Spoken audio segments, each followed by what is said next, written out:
game is not the shootout at OK Corral, but should come close. The Express with Steve Young, the Gamblers with Jim Kelly. We expect about 1,000 yards in offense and perhaps as high as 60 points here at the Astrodome in Houston, Texas. And good evening, everyone. I'm Jim Simpson, excited with Paul McGuire. We've got a big one tonight. But let's go to what happened a week ago. Arizona, George Allen came here, #1 pass defense in the league. They left shell-shocked by Jim Kelly. Tonight, here comes the Los Angeles Express, #1 in pass defense in the league, and that's that same Jim Kelly on the line of scrimmage. Well, first, Los Angeles, they must pray a lot that they may run the ball. But no, what's going to happen is that they're going to play zone defense, the Express, Jim, and they have to play zone defense. Houston, they roll out a lot and they flood zones with as many as 4 receivers in one zone. So what you have to do to compensate that, you have to bring some help from your defensive backs and move your linebackers over. But it's going to be one-on-one on the other side. That's the problem. All right, now let's turn it around. The only way to stop the Express, and they've been stopped this way a lot, is turnovers. Last in the league. They've got 12 fumbles that they've given away. How do you stop the Express if they hold on to the ball? Well, if they hold on to the ball, I think the Gamblers have to do exactly the same thing. With young defensive backs, you have to give them help. Houston will play zone defense also. Lots of points, lots of yardage, and we'll be back in a moment. But now back to you, Tom. Thank you very much, Jim Simpson, Paul McGuire. You know, we have 2 quarterbacks tonight, and Jim Kelly and Steve Young have had all sorts of praise heaped on them from all fronts, and a lot of people, no doubt, tuning in tonight to see how they will do against each other. But, Paul McGuire, how do these kids feel? Is there a strong feeling tonight that they have something to prove against each other? No, they don't. Media hype, Tom, is going Kelly Young, and it's not that way. It's Young against the Gamblers, and it's Kelly against the Express, the defenses. I talked to both quarterbacks, and they want to see the other quarterback have a great game. But they want to win. Me too. Me too. I want to see both quarterbacks have a great game. Back in a moment with the opening kickoff. But now let us go back again to Tom Meades. I think everybody wants to see a great game by both these young quarterbacks tonight. As the NFL coaches and GMs watch tonight's game, you can't help them for thinking what might have been if Steve Young and Jim Kelly had gone to the NFL. They didn't. The beneficiaries have been the USFL, and tonight you, the football fan, will benefit as well. Monday night, USFL on ESPN is being brought to you by Kodak. When the moment means more, tape it and keep it on Kodak videotape. And by Budweiser Light. The best never comes easy. That's why there's nothing else like it. And by Mighty Automotive Parts. Mighty performs. Take it from a pro.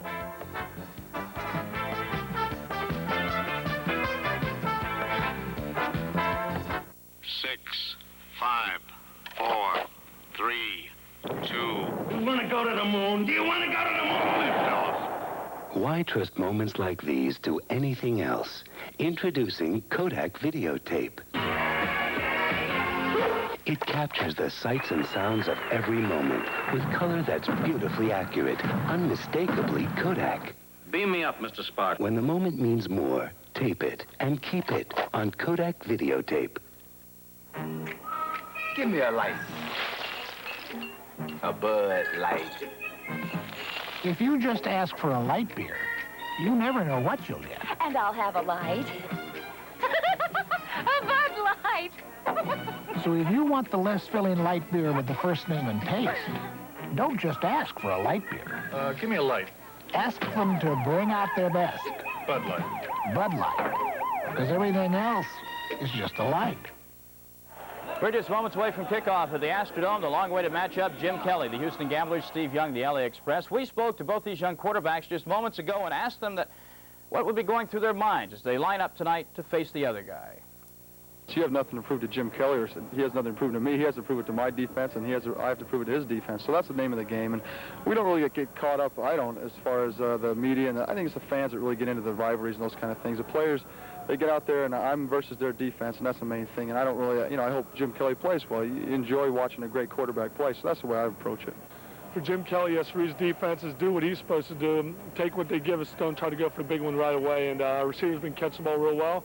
We have some people hurt in the front line, but our second teamers are doing a real good job this week, and we just have to continue to get better. And I'm looking for a good one because Los Angeles is going to be ready, and hopefully the Gamblers will be too.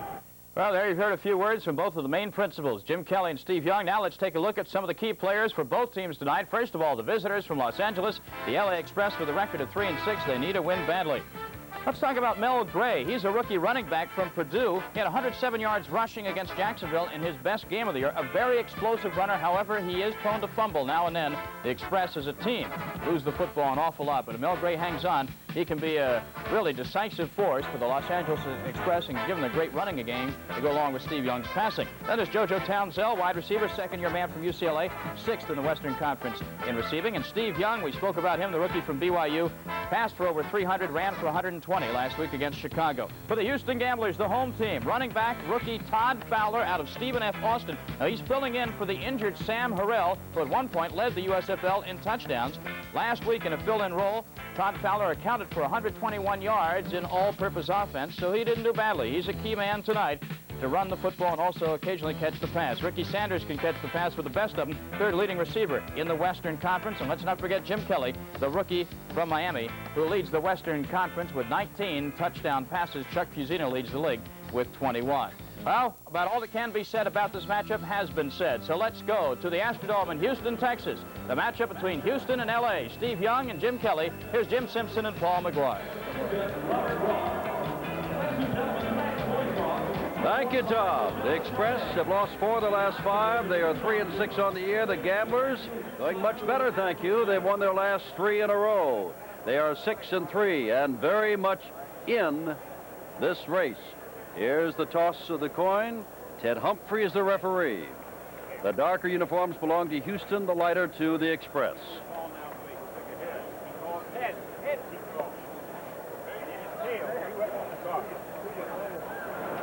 You want to receive? Yes, sir. You want to receive. Which way you want to kick? Around here, please.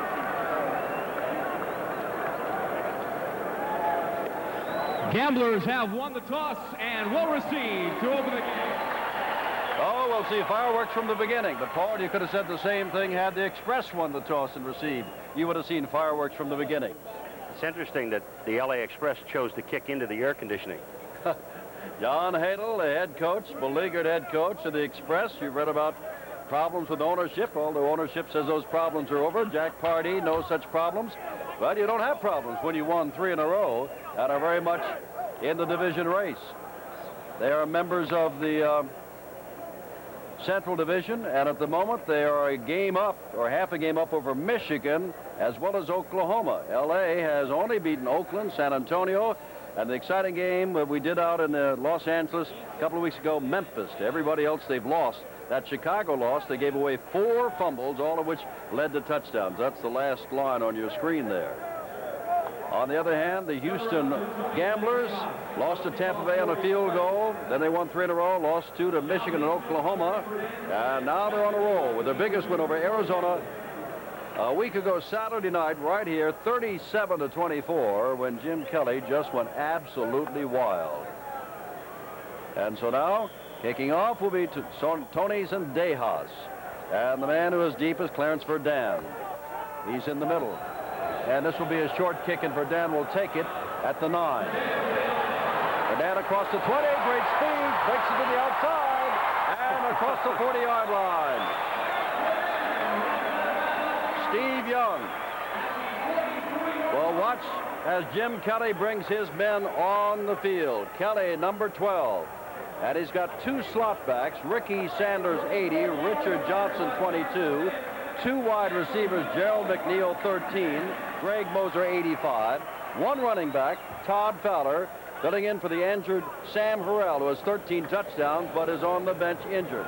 Dowson and Robinson, the tackles, Boucher and Martin, the guards, and Frank Khalil, filling in for the injured Carl Allen at center.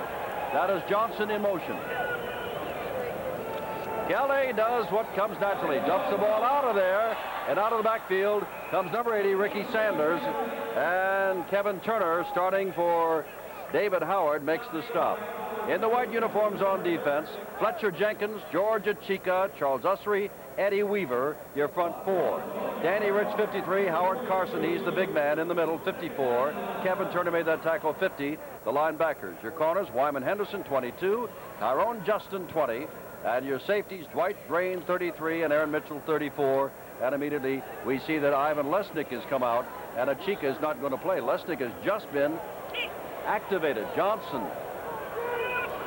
in motion. And And there they get the ball off the hand of Johnson, moving into that zone, Paul, but still had the throw bit on target.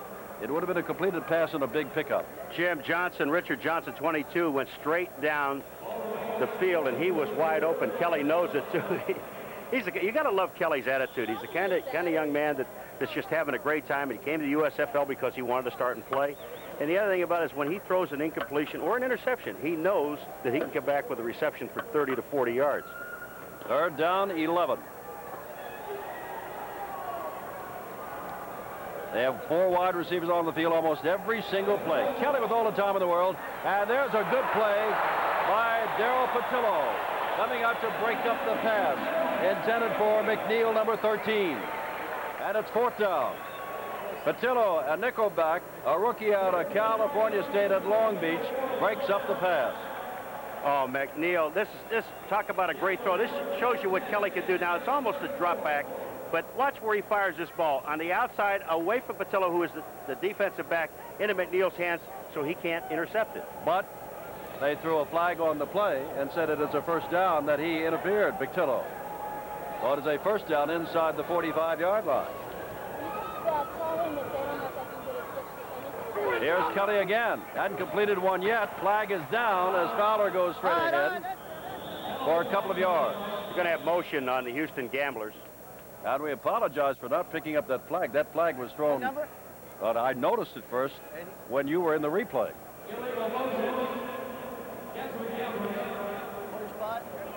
A legal motion. Fowler carried the ball. It'll make it first down and 15. They'll take it since Fowler picked up about 4 yards. Jack Party. Hey, here we go. All-American at Texas A&M, All-American academically at Texas A&M. Motion, offense, number 80. That's Bill Sanders. From the 49, first down 15. For the people that have not seen the Houston Gamblers before, they do not have any tight ends. There's not a tight end on the field. They use 2 wide receivers, 2 slot backs, and a fullback. So when I say they can flood the zone, they can flood it with 4 people. Here comes Sanders this way where 2 other men are, so they got 3 over here. Kelly looking this way. Kelly has his man coming up. That's Johnson. Johnson still on his feet inside the 35. Johnson knocked down near the 20-yard line. Dwight Crane came over to make the stop. And Richard Johnson, who started the weekend as the #1 receiver at the USFL, picks up another one. All right, here's Fowler, the fullback. Here he gets an excellent block on Turner. Gives Kelly time to throw the ball. Now we're going to see the completion. Ricky Sanders is downfield, all right? This is Johnson, but Ricky Sanders, you'll see number 80 at the end of the picture. He's not going to clip. He has presence of mind to stay away from the defensive back. Watch it. Right there, you see Sanders standing there, which should have been a clip. He knew it. He couldn't help his running back. First down from the 19-yard line. Johnson in motion one way, now the other. Kelly, the fake, now hands to Fowler. Dragged down, first down. Fowler dragged down by Aaron Mitchell and Danny Rich. First down, goal to go from the 8. Jim, we're into our 10th game of the season, and no one yet has been able to figure out this Houston run-and-shoot offense. Here comes Fowler.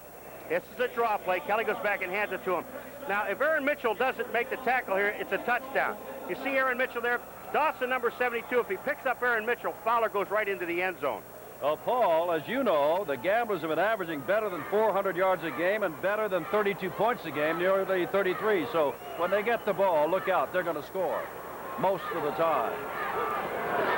There's Fowler again and gets down to the 6. A Chica in there to make the big stop, number 75, and there are bundles of others.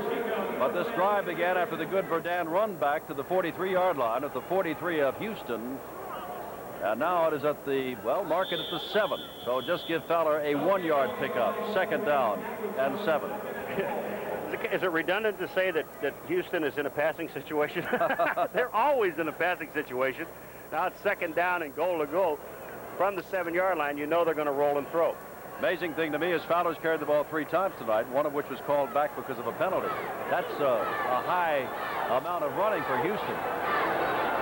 Kelly looking, look back here! Johnson!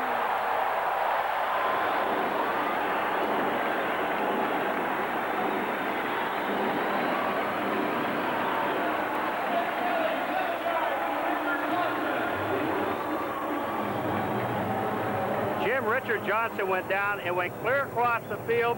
He had 2 men on him, and Kelly's going to lay the ball out in front of him again. It's where Kelly throws the ball and how he throws the ball. Watch it. Lesnick is there, 95. But look at this. Johnson beat everybody in the secondary. Patillo, number 46, is the closest man to him.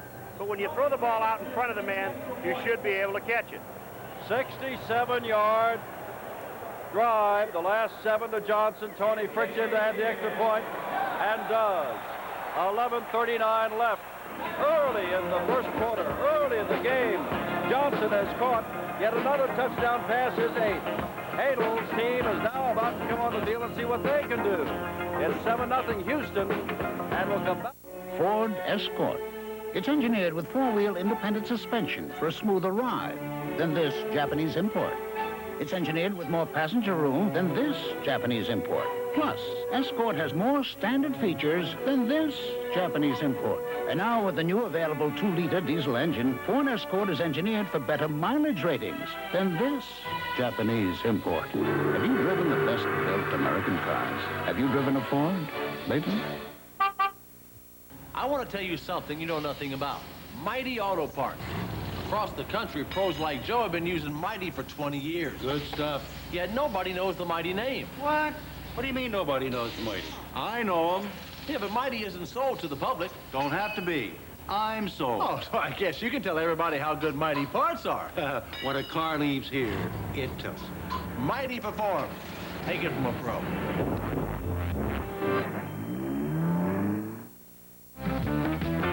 Monday night, USFL on ESPN is brought to you by Ford and your local Ford dealer. We'll invite you to see the 1984 Ford cars and trucks. Have you driven a Ford lately? 7-0 under the Dome in Houston, where Jim Kelly and the run-and-shoot offense of Mousy Davis has got the town on its ear, has the league on its ear. Fritz will kick off. Tony Bodie, 24, Mel Gray, 30. Bodie's on your left, Gray's on your right.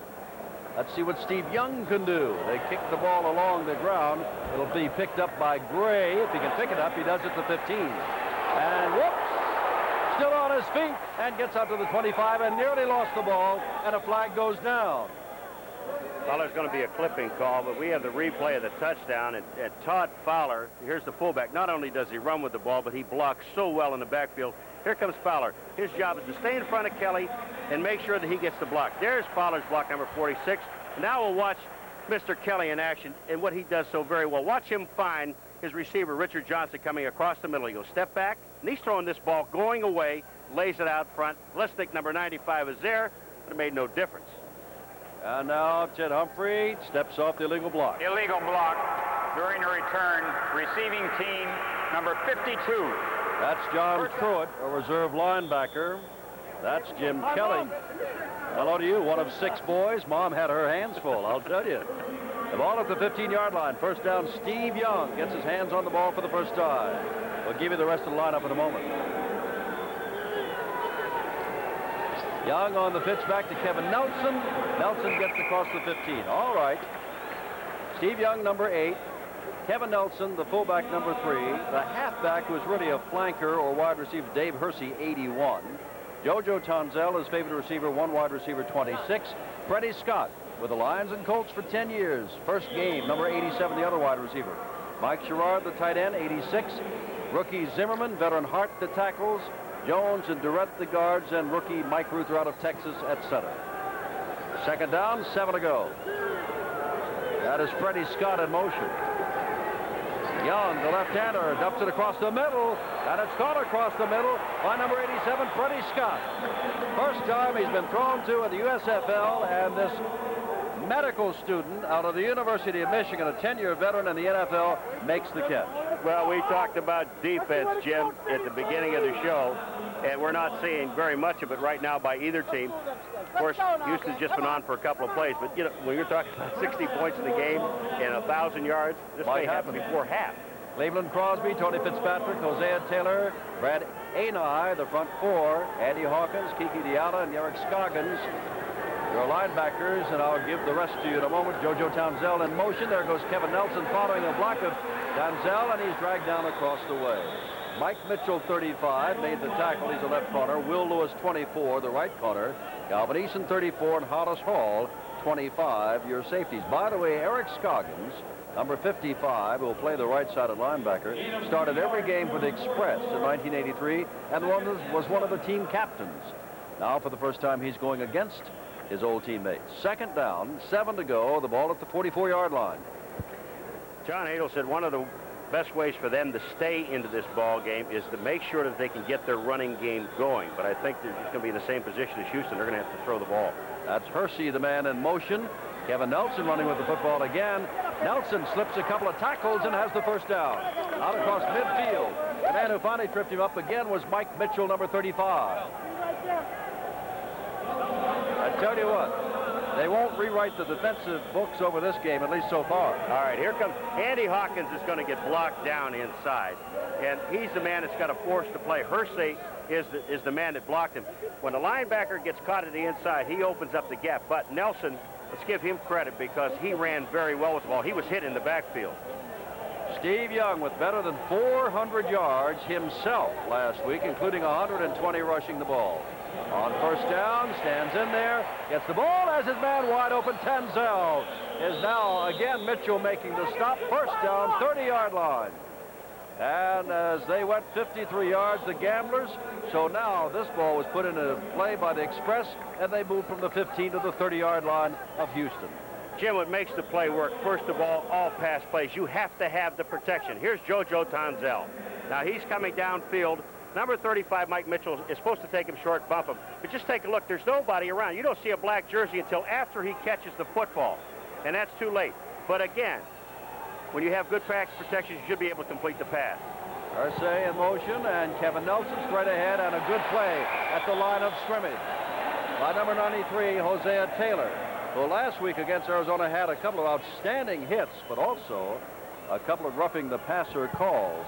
Second down and 10. And Tony Bodie comes into the backfield for the first time, number 24. Joe, I was looking down here at the cheerleaders. They've got a sign that they're carrying down there called defense. I don't think we're going to see an awful lot of defense. Freddie Scott wide to the left, Tanzel to the right, 7-0 Houston. Los Angeles has got the ball, second and 10. That's Bodie, who just came into motion. Young has got a clear field in front of him. He's got at least the first down, and down he goes. Steve Young, who had the longest run of the year, 25 yards for a touchdown last week, picks up a good 12 or 13 there. First down at the 17. You know, Paul, I got to tell you something. I make up, as we all do in broadcasting games, different little things to do. But when I knew this game was coming up, I put extra paper down. Watch Young to keep all the scoring I expect to see tonight. All right, Young, now they had a blitz on the Houston Gamblers on the outside. They had Myers on a safety blitz. But watch what Young does. Now, it's great to go after the first down. Translation needed for that sign. There's your defensive sign. But, you know, I like to see him go down and not take the hits. First down 10. Kevin Nelson, fast break to the line of scrimmage. First down. It is first and goal to go at the 4. Maybe I didn't put enough paper on my scorecard for tonight. Well, when you have great runs like that with Nelson, that means your offensive line is blocking very well. Watch Sherrod, number 86. He's blocking to the outside.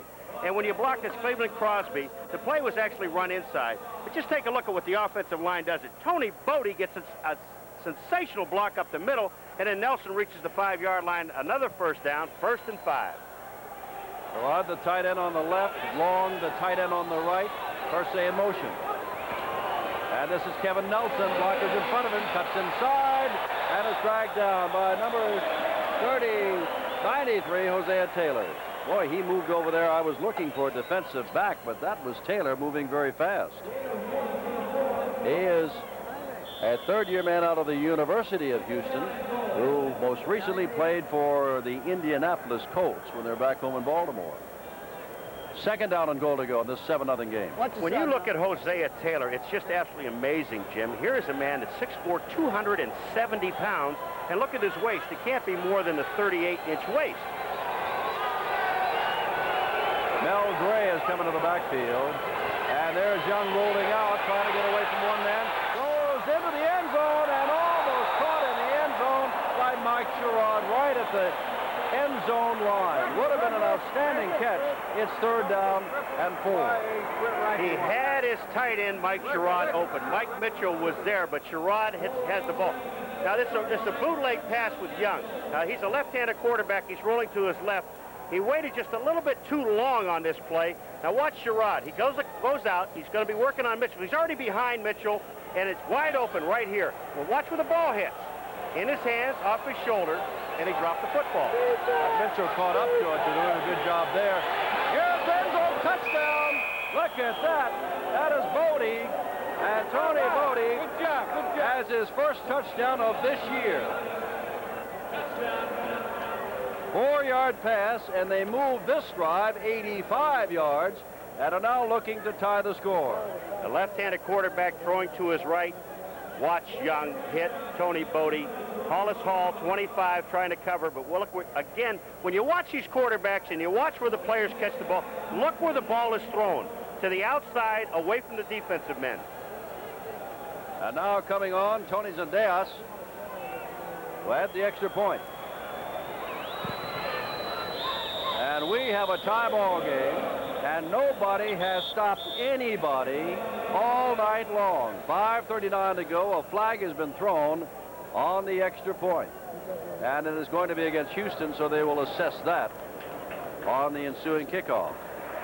Encroachment, defense, number 77. The point is good. 5-yard penalty will be assessed on the kickoff. Houston went 53 yards, made it make 67 yards, as a matter of fact, made it look easy. And then L.A. turned right around and went 85 yards and made it look easy. Who says it's not a matchup between quarterbacks tonight? Kelly and Young. And we've just begun. We've got 5.5 minutes to go in the first quarter. High game.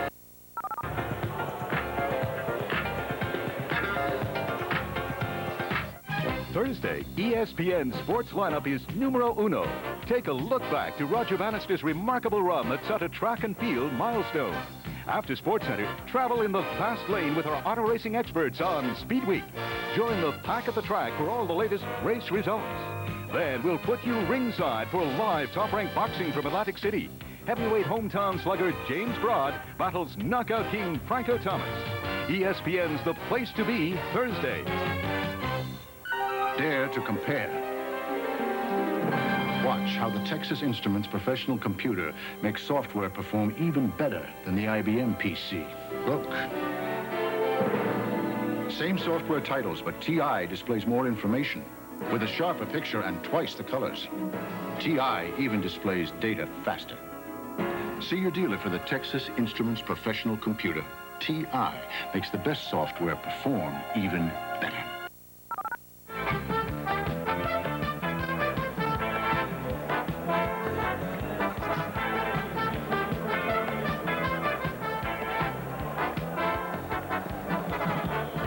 I tell you what, Paul and I want you to watch those commercials, but don't go anywhere during the game either. You'll miss something. Fernandez deep, and first to kick off, gets a much better kick this time. Fernandez goes into the end zone, and he's going to bring it out. Little man with a lot of speed. And flags go down in a hurry as he hits to the 10-yard line. Flags went down in a hurry. That's a mistake, Jim. When you kick the ball that far into the end zone, I don't care how much speed you have. Just stay there and take the ball at the 20. Now, I got to tell you that a man that I used to work with, he was a pretty good runner, disagrees with that. And that's Kyle Rote. And Kyle says anytime you get the ball anywhere, it's an offensive play and do it. But here, let's look at the touchdown. All right. Here's Young, left-handed passer, going out, and watch where he puts the ball for Tony Bodie. Right there. Hollis Hall has no chance, and they had decent coverage. Now, do you think that 95 yards to go during the return nearly from his own end zone is going to stop Jim Kelly? Half the distance penalty. Let me tell you something. This young man, when he left his home this morning, was thrown in the yard. He can throw and throw and throw both. And there's Steve Young. We just saw him. Look at him laugh. There's Kelly. He loves it. He really does. He's having a great time. And you got to keep in mind, it's a game. And he knows there's an outstanding quarterback across the line of scrimmage when his team doesn't have the ball. They love this. That is Sanders in motion. He gives it to Fowler, and Fowler is going to ramble for 6 or 7 yards. Now, you know the story on Todd Fowler out of Stephen F. Austin. When Sam Hurrell went down with 13 touchdowns and leading the league in rushing They brought in Todd Fowler, who'd only carried the ball a couple of times. Last week, he carried 11 times in his debut for 51 yards, caught the ball 6 times for 70 yards. You just saw the scoring drive of 85 yards and 6 minutes off the clock. You got a 7-all ball game, 5 minutes to go in the first quarter. And it is 2nd down and 4. That's Johnson who caught the touchdown pass in motion. Kelly's got a lot of room to work with now. Throws out to Sanders, who's got the first down. Run out across the way by Dwight Drain, the strong safety. Sanders came into the ball game with 39 catches. If you don't catch more than 30, you don't make a road trip for this team. I mean, they're just throwing it all over the place. Well, and the thing about it is with this run and shoot offense and all the receivers that they have, and you got to use Todd Fowler in there as one of the receivers. Jim, they spread it out. I mean, Kelly does not have, if you talk to him, a particular receiver that he wants to throw the ball to. I remember you questioning John Hadel on that today, and Hadel had no answer for it. He said, we got to cover them all. That's Johnson coming out here, and they're going to throw the ball to Johnson. Now, he was a running back at Colorado. He can run with the football. Gets across the 25 to the 27-yard line. And Kevin Turner starting over David Howard, who's out with Achilles problems. Howard is their leading sacker, but he is hurt, and Kevin Turner is getting the start on the right side. All right, L.A. now they're playing a 4-3 defense, Jim. What has to happen are the 2 outside linebackers are key on this defense. They have to get wide on those rollout passes to take the backs coming out of the backfield, take anything from 6 to 8 yards. The middle linebacker, Howard Carson, 54, his job is to read Fowler wherever he goes. 2nd down and 2. Johnson in motion. Fowler looking for the first down. I don't know whether or not he got it. I would assume he has not, but I have not seen whether they're going to actually spot the ball. Down at the bottom, you can see Eddie Meat Fever Weaver and George Achika, number 61 and 75. They're going to measure it. Actually, Fowler ran into his own man. He would have had the first down easily, but he hit one of his offensive linemen. Fowler, the way they describe him to me, is like a blonde little Abner. He is so strong, and he doesn't know how strong he is. Was a tight end, drafted as a tight end, and playing fullback. Many times you'll see a fullback become a tight end. Few times you see tight ends become fullbacks. I don't remember this team, Houston, the game we did, you and I did in San Antonio, if they run a quarterback sneak or not, but this is a situation where you just touch the center on the rump and you go. 3rd and short, about a yard. Or, well, you saw how far it is. 7-all. Thus far, and 1 quarter is not an entire ball game, but it's just the kind of ball game we've been looking for. Dan is out wide on the left. What did you say about a quarterback sneak? He just touched the center on the rump, and he's the only one you really have to follow. See, the 2 tackles are split out on the guards, so there's nobody on the center. The only man that can really get to him is Howard Carson, number 54, who is the linebacker, and all Kelly has to do, watch what happens. He'll just follow Khalil, the center, bang, and he's there. By the time the tackles pinch down Usry and Achika, it's too late. First down from the 30. There's Kelly looking for Johnson and threw it behind him, and Richard couldn't hang on to it. About to take a belt. It's 2nd down and 10.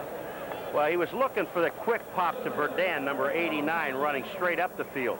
If he holds that thing about another count, Verdun will be beyond the secondary, and it'll be a deep one. Don't be surprised to see him go long on this shot here. Houston drove 57 yards for their score with a 7-yard touchdown pass to Richard Johnson. They kicked the ball off. There was an illegal block, which took L.A. back to the 15. They drove 85 yards with a 4-yard pass to Tony Bodie. L.A.'s got 6 defensive backs, 1 linebacker, and 4 defensive linemen.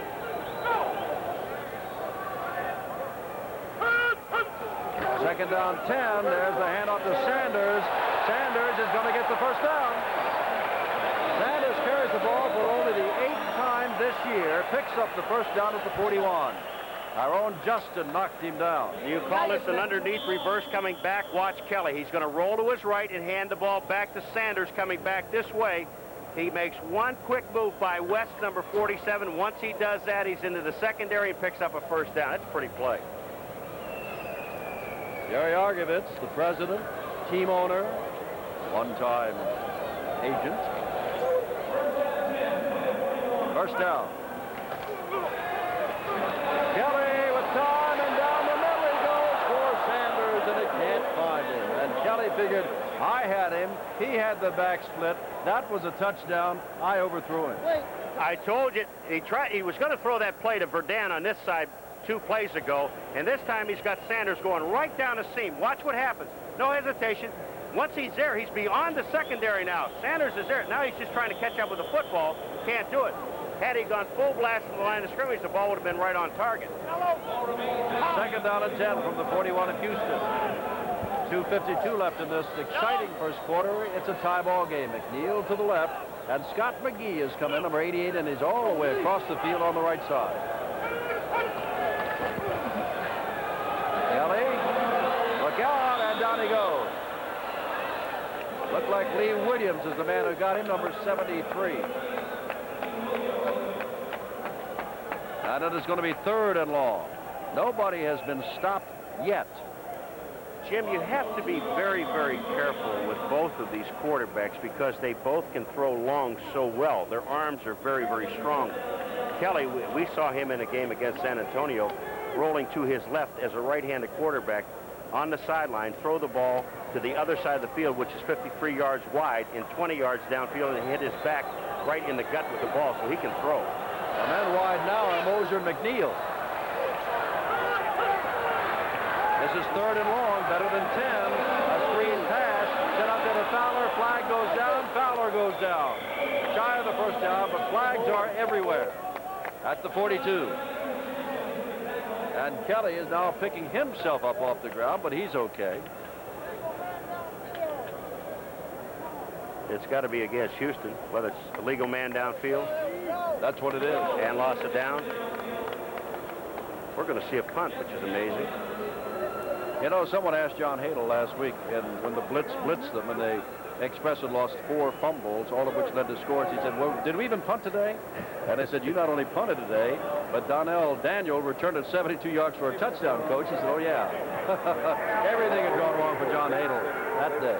Fence, number 63, loss of down, 4th down. Donnie Martin released and went downfield. It's 4th down.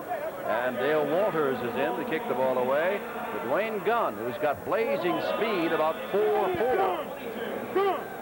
I saw that young man at Indiana run a touchdown back against Syracuse. Dwayne Gunn can fly.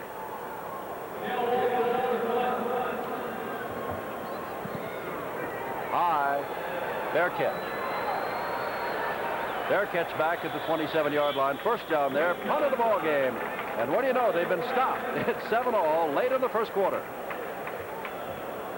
Mustang!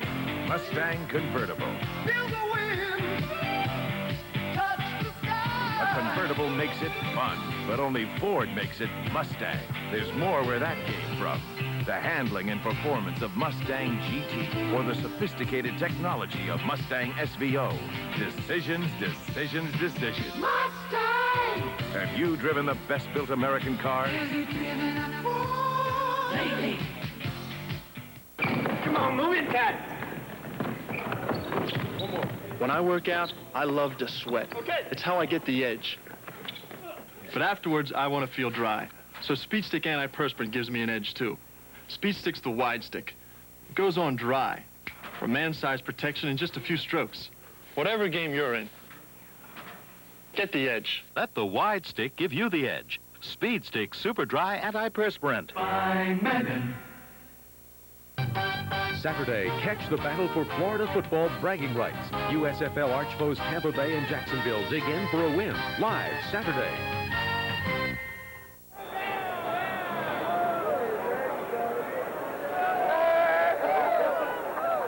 With all the tennis and football and NBA basketball, don't forget Top Rank Boxing every Thursday.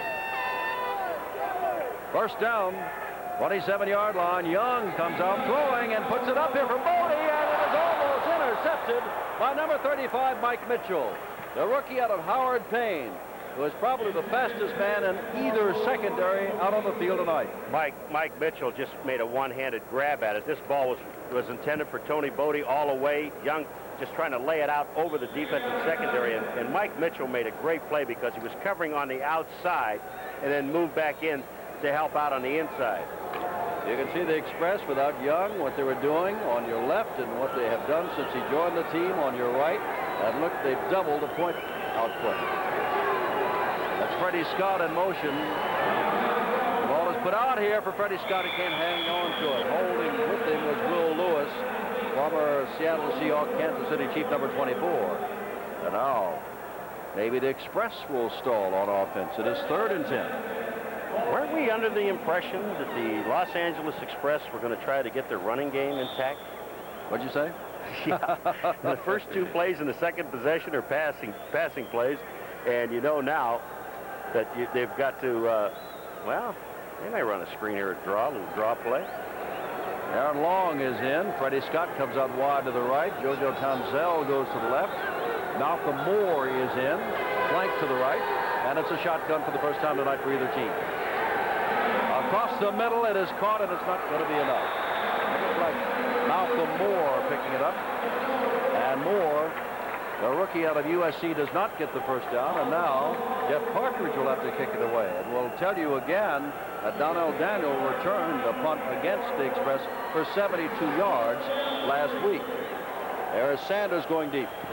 Sanders averaging almost 9 yards per punt return, and that is a pretty fair average. Houston, if I was L.A., I'd throw a pass right out here. You've got a wide receiver with nobody on him. They're going to do it. They're going to do it. Get it to him. It's just lobbed out there and down very quickly, and he's got plenty of the first down. Is Troy West, the reserve defensive back. You saw it, but it's a flag back at the 44-yard line. Ineligible receiver downfield. Now, I only saw one man release. That's all I saw, and that was an West. outside man. They had absolutely no one, and the ball went off the dirt. Let's just see what happens here. Again, Ted Humphrey will sort it out for us.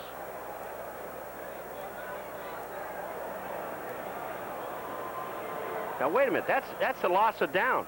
Illegal man downfield is a loss of down. It's going to give the ball to Houston there. But I want to find out who it was downfield. I mean, for that to happen, that is a mistake and a half. Now, let us just see what it's going to do, because it's going way back inside the 25-yard line. Ineligible receiver downfield. Offense number 50. Loss of down. First down. Number 50, who is Kevin Turner, a linebacker. First down, Houston, because it's loss of down. Good interior design of a car is as important for a driver as it is to the pilot of an aircraft. Ford consultant Jackie Stewart. When I'm in a car that's well designed, I really feel in control. I'm well supported by the seat. I can reach everything, see everything, operate everything efficiently. Ford are on the leading edge of the science of interior designing. Have you driven the best-built American cars? Have you driven a Ford lately? Here comes the most advanced piece of machinery in shaving history. The new Norelco Rotatract, the razor that challenges the world. Every blade, every electric, every shaving instrument ever made. In closeness, comfort, speed, and quality. It's the shaving machine you've been waiting for, or your money back. Advanced technology Rotatract razors. The first to challenge the world. New from Norelco. Tim, we're going to see Partridge here, but this has got to be an automatic call as soon as they see that. Now watch, the ball comes right off the dirt into his hands. This is thrown all away. He's got Troy West on the outside. When you have a pass play, how can you have a legal man downfield when you know, unless he did not get the call? And the man that they called was Kevin Turner, number 50, but Troy West, Verdun, number 89 for Houston, never got out on him. Now there's 50 right there. You see him releasing going downfield. It's a pass play. In fact, they had 2 guys downfield. They had Truitt, number 52, downfield. Well, one of the strangest turnarounds I've seen. First down, Houston, because loss of down on an ineligible man downfield. Fowler with the ball on first down, and he's going to get down to the 20-yard line, where it'll be second down. Can you remember anything like that before?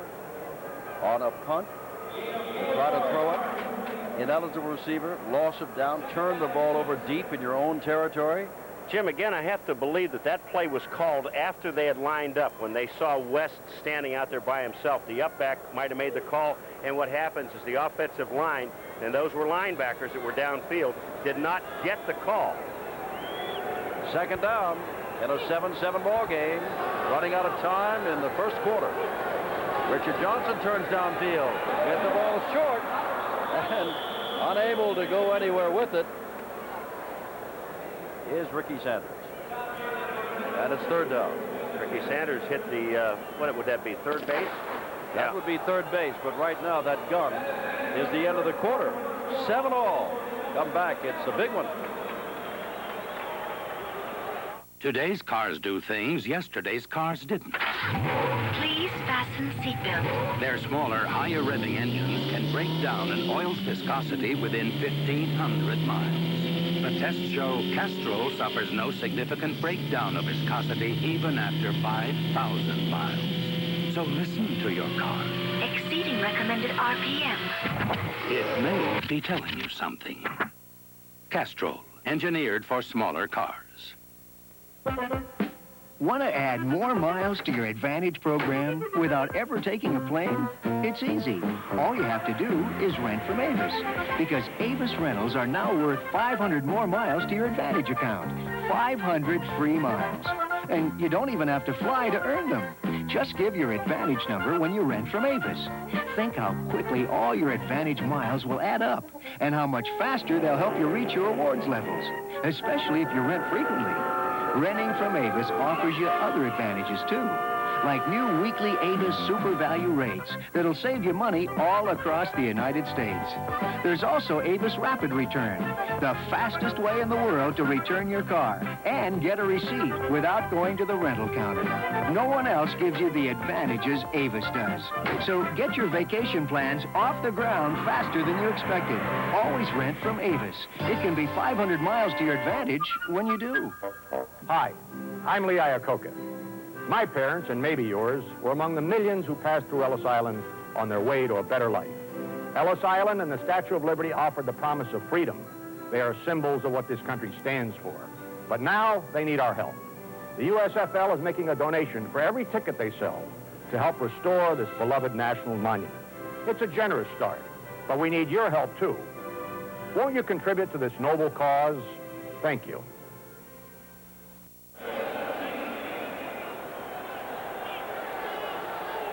10, each is thrown for a touchdown. Neither has thrown for an interception. Kelly on third down and 4, dumps it out and has his man across the way, Richard Johnson. Rolled out of bounds by Troy West, a defensive back who caught that ball for an apparent first down on the fake punt, only to have an ineligible man downfield and give Houston the ball at the 24. Now they're going to bring the ball back. They're still spotting it over there. And now they move it down to the first down situation at the 13. Jim, with this run and shoot that Houston Gamblers run, it puts an awful lot of pressure on the defensive backs. Because remember one thing, you only allowed one chuck, and that's within 5 yards, a bump of the receiver. These receivers are always running away from him. And all Kelly and Young are both doing when the receivers come out and do that is just lay the ball out in front and let him go get it. Johnson, the dangerous in motion. First down from a 13. Kelly pumps once. Kelly flagged down. Kelly runs out of bounds. Well, the flag is down back at the 15-yard line. And if it's holding, it's going to move them back considerably. Yeah, it's going to be holding against Houston. It'll be a 10-yarder. We got an injured man down about the 3-yard line. That almost has to be a wide receiver down there. And it might be Scott McGee, number 88. We'll take a look. That looks like who it is. So while he is down, we will go away for just a moment. It's here, the first Nissan 300ZX, a technological marvel. Computerized, digitalized, civilized. The new 300ZX, powered by a new turbocharged V6. This sports car is awesome. Come alive, come and drive. Major motion from Nissan. At your Datsun dealer.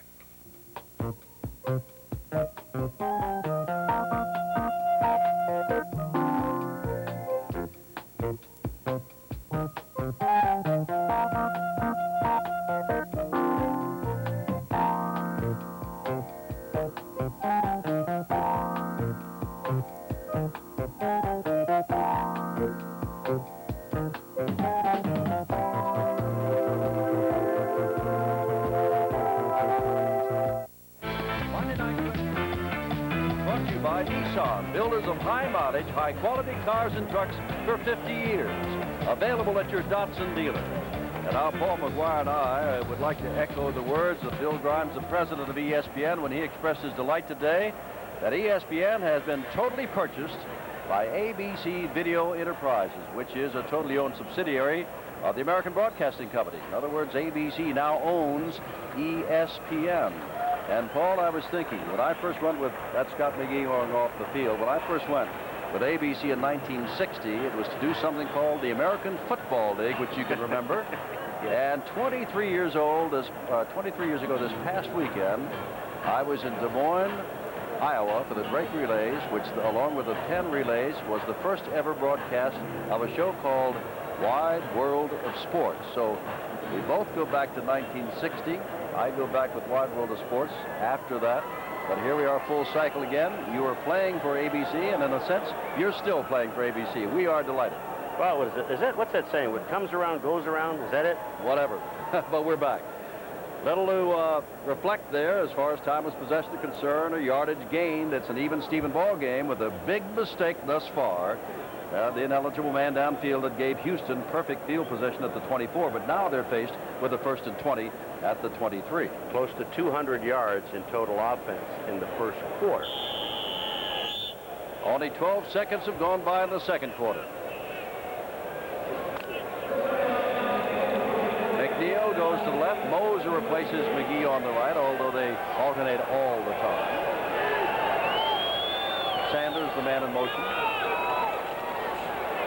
Here's Kelly putting it down there, and broken up on a beautiful play by Aaron Mitchell, intended for Moser at the 1-yard line. Mitchell, number 2 draft choice of the Cowboys some years ago. What happens when you get a guy like Moser going downfield, this ball is laid out. He thought he had a touchdown. Aaron Mitchell comes in, and he knows he can't intercept the ball. The veteran, all he wants to do is knock it away. Here comes Moser. Here comes Aaron Mitchell. He couldn't get it. What a perfect play by the defense. But Kelly, again, he has time to throw the ball, and he really doesn't need a whole lot of time. Fowler's there, picking up Lesnick, number 95, Fowler 46. He'll hit you. They got every defensive back in the league in there tonight on this play, 3rd and long, and a throw to the end zone. And that is McNeil across the way, out of bounds, with the ball, but out of bounds. And it's 3rd down. Darrell Patillo hit him some here, and you can tell. I believe Patillo drove him out of bounds, but the official there said he was out of bounds. That's one of the toughest calls for an official. First of all, can the receiver, or does he have enough time to come down in bounds? Let's take a look at the scoring by quarters, Jim. Look at Houston's second quarter, 98 points. You know, Los Angeles usually breaks on top, and then they get them later in the ball game. Houston does a good job. In the fourth quarter, as you can see, they're still outscoring their opponents. McNeil and Moser, the wide receivers, they're 2 slot backs. They are Sanders and Johnson. 3rd and 20. Kelly, under pressure, steps out, looks, still under pressure, he's going to be dragged down. There was only one man near him, Fletcher Jenkins, the second-year man out of Washington, and he got it. You know, Jim, he was looking at Gerald McNeil, number 13, who was on the far side of the field, and he wanted him to break towards the end zone. If he had done that, he'd have been wide open. No one was near McNeil, and Kelly couldn't get him to move. Tony Fritz is in and will try a 39-yard field goal. He is 2 for 2 at that distance, and by the way, if they come away with only 3, really, the Express will have dodged the bullet after that ineligible man downfield call. 39 yards out. Fritz has been perfect so far, and not this time, and it's a goal post, and Fritz fails for the first time in 1984. So they did dodge the bullet. The score is still tied.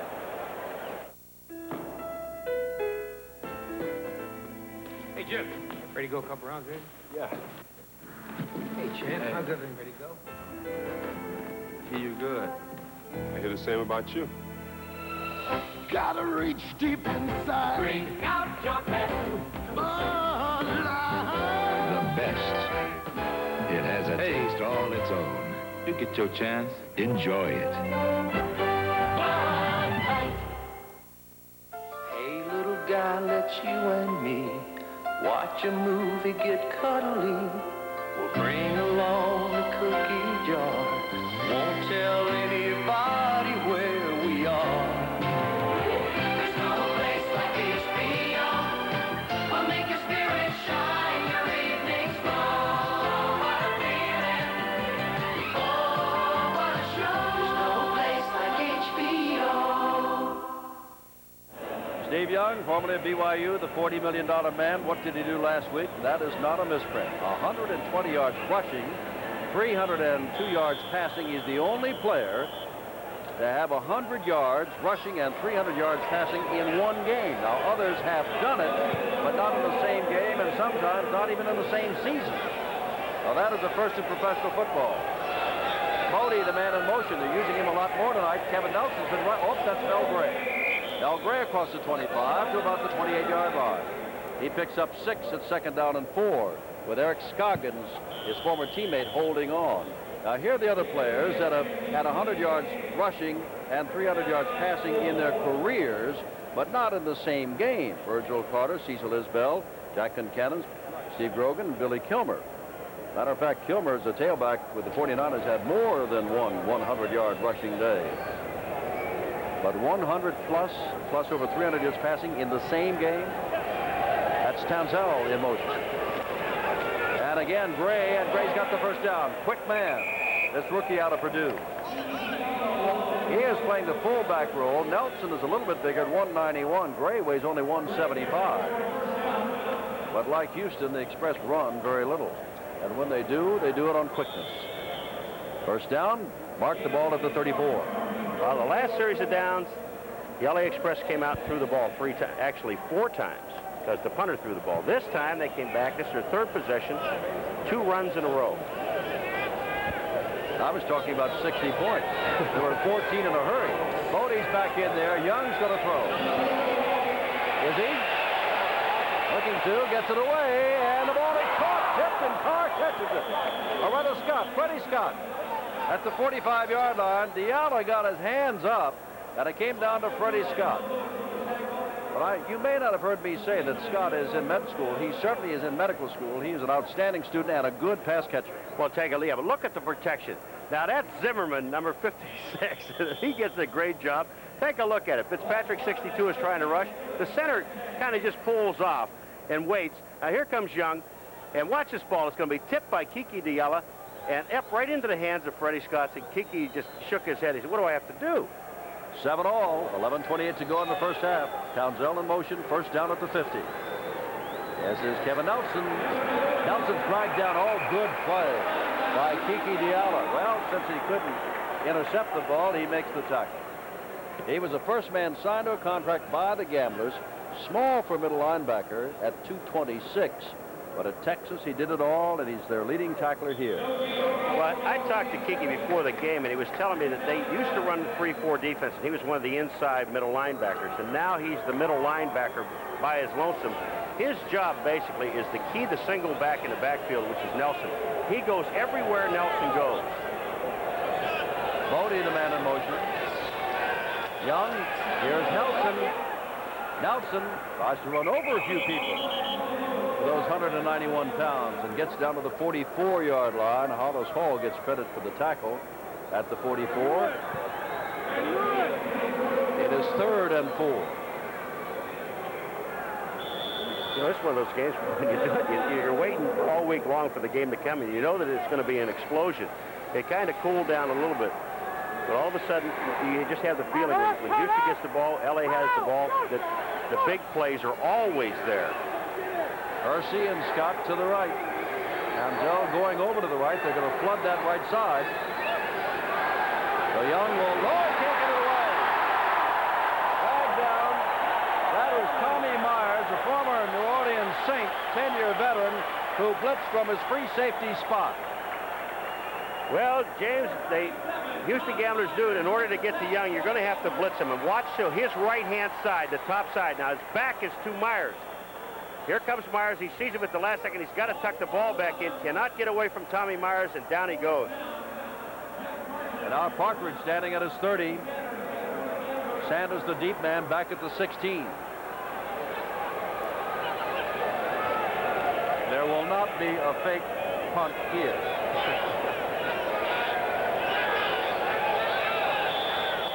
Delay a game.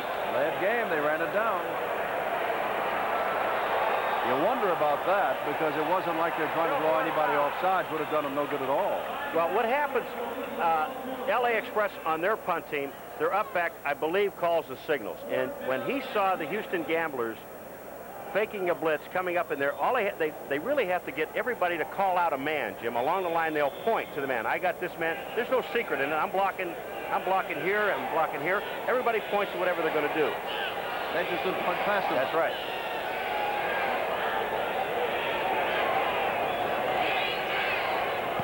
Partridge, not a good kick at all. But he's going to hit in front of Sanders, and he's going to have to let it go, so there'll be no run back. And a flag goes down as the ball is put down at the 25-yard line. Running downfield, one of the trailing officials threw the flag. I don't know how they're going to call a flag on this. No one hit the ground. They're going to call it against Houston because, you know how you can tell that? Illegal block. Must have pushed him from the behind. LA claps. See, they just look out on the field and you see the other team clapping. So, Houston's got the ball, but they don't have the lead. This is tied midway through the first quarter at 7.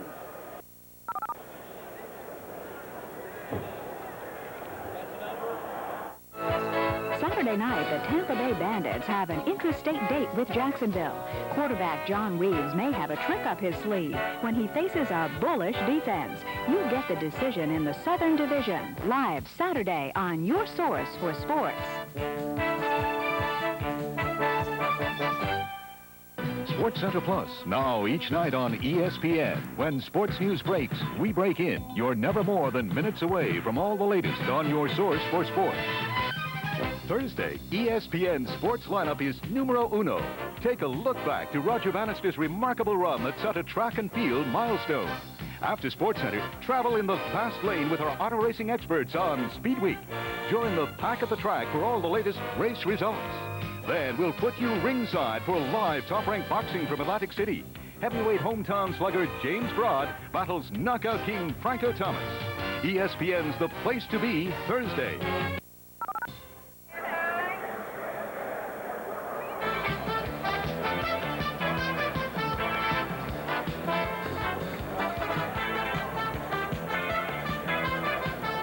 Tampa Bay is chasing a dream. Birmingham, which has won 9 in a row, but still the Buccaneers rivals, the Bandits of Tampa Bay, want to make it to the playoffs if they can, and they're going to be going against Jacksonville this Saturday night. We invite you to be with us because Jacksonville just really knocked Oklahoma out of their division-tying lead, putting Houston up there. A legal block. I think I said going away first quarter. This is, of course, the first half. From the 15-yard line, first down, and Kelly's going to throw. Kelly's going to go down at the 9-yard line. You just can't wait that long. Jenkins got to him first. Number 90. Now, this play, Jim, was not a sprint out like Houston likes to run with Kelly, sprinting him out. It's just a drop-back pass. Now, watch. Fletcher Jenkins eventually gets to him. Tommy Robinson is trying to block on number 70. But Kelly stood back there an awful long time. You give credit on a sack like that to the defensive secondary. Those are the men that did the job. Second down, 15 from the 10. Kelly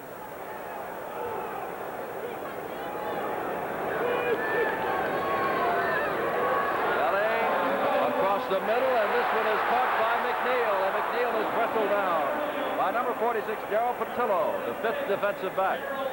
And that is very close to a first down, but not close enough. It's going to be third and short. McNeil had the first down. Take a look at, now we're looking at the wide section of the secondary, Jim, and watch what happens. Here comes McNeil. He's going to get behind the linebackers in front of the defensive backs. Look how far the defensive backs are. Now this ball started on about the 12-yard line. It is now back to the 15. Here's where he has the first down. They should have given it to him there. However, it is third and short. On about the same distance. Kelly took it before, but Fowler's right behind him. He's going to throw and throws it out there. And has a first down. Richard Johnson with the ball. And out of bounds near the 35-yard line. Run out by Tyrone Justin, the right side cornerback, number 20. Jim, it takes total concentration. Richard Johnson, he knows that there's someone's going to be there to hit him. Now watch Kelly just flick the ball out to Johnson. Wham! Running left, throwing with the right hand. Here's Johnson, knows that there's a linebacker right there who was Turner, Kevin Turner. He's got to catch the ball first, then worry about the first down. Just a good throw, great catch. 8:06 to go in the second quarter. There's the score, 7-all. Remember, McNeil went out with an apparent knee injury, one of the wide receivers of Houston. Fowler with the ball, looking for running room, and you see he has none. Good play there by Charles Ussery, the tackle. They're more effective with a rollout type draw to Fowler than to try to run Fowler right up in the middle, because you have to understand something. With only one back in the backfield, the defense, and especially Howard Carson, number 54, the middle linebacker, Fowler is his man wherever he goes on the field. The defensive linemen are checking run first and then going to pass. Second down, 8 to go. A lot of scoring in the first 10 minutes and none since. And a throw across the way. And that is Clarence Verdun. And Verdun is near the first down at the 44-yard line, put down over there by Lee Williams peeling back. Verdun is a rookie out of southwest Louisiana. And his listed age is 20 years old. The Musketeers? They call him the Musketeers because of Mousy Davis. Darrell Mousy Davis, who is the offensive coordinator. Well, they're not very big either. That's right. They got the size as well as the ability. The little people. And they can fly. Like the Redskins of the NFL. Let's see if they got the first down or not. They do. The Redskins call their small men the Smurfs. So you don't want to steal that. But when you got an offensive coordinator whose name is Mouse Davis, it's perfect. The Musketeers. Ball is at the 45-yard line, 7-all tie, 7 minutes to go in the first half, and first down, the Gamblers led by Jim Kelly, who has thrown 19 touchdown passes this year and run for 3 himself. Well, they're showing you, we show that one shot when Johnson caught the pass to the outside, how far the defensive secondary, they're staying. There's Mousy Davis. Mouse. He sent Neil Lomax, Brett Nordman, and 12 others to the pros while at Portland State. Sanders in motion. Has a long pass, and a man is open back there and doesn't catch it. Johnson had to slow up, but that was the catchable ball for the man who started the weekend as the man with the most catches in the USFL. Well, you know, Jim, you're right back to look at the protection that he has. He's got Dawson and Boucher on left-hand side, and there's just so much that you can do when you have all day to throw the football. Now, take a look at LA Express, their defensive line. They're not even off the line of scrimmage. And Aaron Mitchell, he's the man that makes the mistake. Look at this. He went to the ball, and the ball was over his head. Johnson was in a hurry to catch a touchdown pass instead of catching the football. On that replay, it looked as though Mitchell made a play on it. He did not. He was not supposed to do that. Johnson simply dropped the ball. Second down and 10.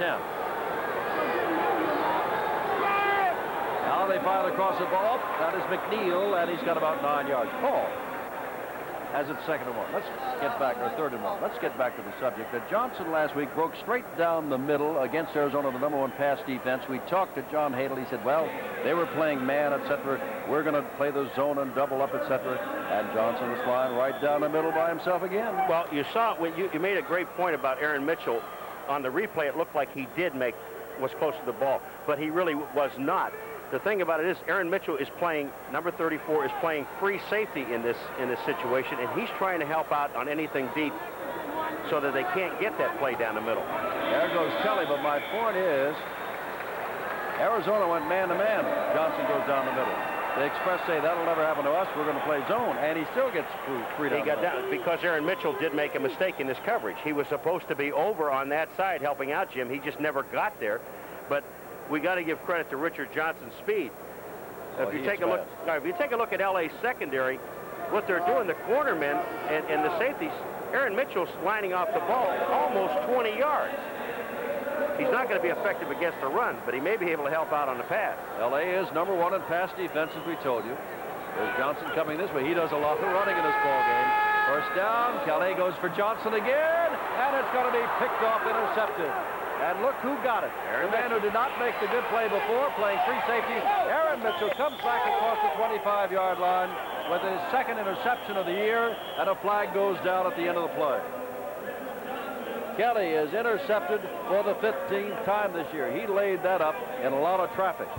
And Mitchell had plenty of time to run under the ball and make the catch. There's your zone area with Aaron Mitchell. He's sitting back in that safety position. We're going to have a personal foul on the Houston Gamblers. But Aaron Mitchell's sitting back there, and he's waiting for that long ball. And watch, here goes Johnson down. Now watch Aaron Mitchell. Comes across. All he's doing is playing free. He's there. Dwight Drain was also back covering. And we're also going to have a personal foul at the end of this. Moves the ball out across the 42-yard line. Late hit. Defense. Back in a moment. We're tied. First down. Just unleashed and looking for action. Nissan's all-new 200SX Turbo. Turbo? You're talking my language. It powers through curves with fuel-injected confidence, hugs the highway with high-performance suspension. The 200SX, turboed by Nissan. Toss me the keys. Come alive, turbo, come and try turbo. Major motion from Nissan. At your Datsun dealer. The pros know. Pros like Joe have been using Mighty Auto Parts for 20 years, but nobody else knows the Mighty name. Ma'am, do you know Mighty Auto Parts? What? Auto what? You know, Mighty spark plugs, filters, brakes. Listen, I don't work here. Ask Joe. My car runs great. That's all I know. Most people don't know the Mighty name. Good stuff. But Mighty performs. Take it from a pro.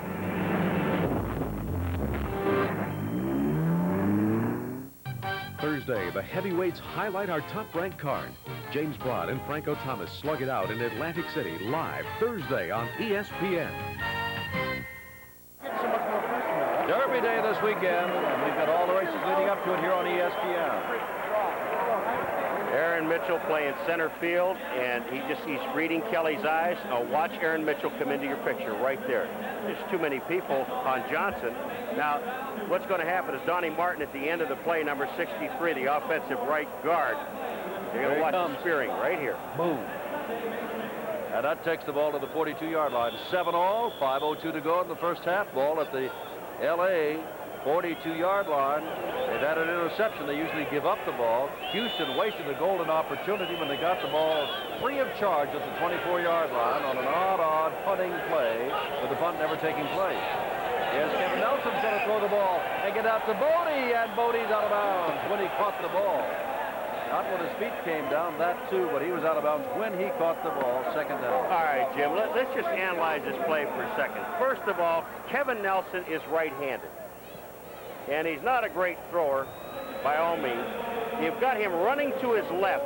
If you're going to run this play, you run it to the right. He's running to his left. Now watch. He's got to get the ball in his hand. Now he's going to turn upfield. The ball, it's a beautiful spiral, except the ball's out of bounds. Second down from the 42.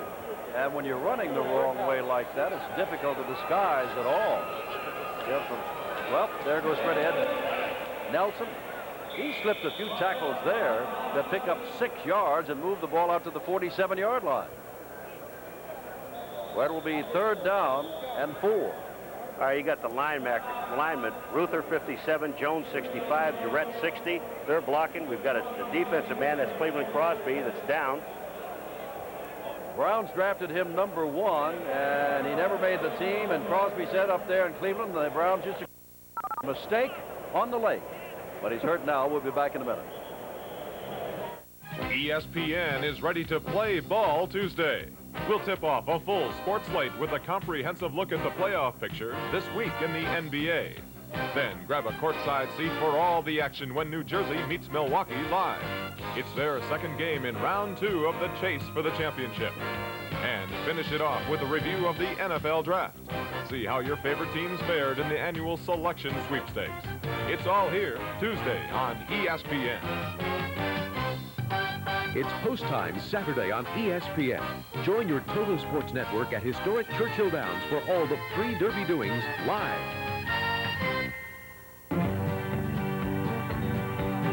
Thursday, the heavyweights headline top-ranked boxing. James Broadaxe Broad is bound to pound his way through 10 rounds in the ring with Franco Thomas. Join us for a battle of the big boys in Atlantic City, live Thursday on your Total Sports Network.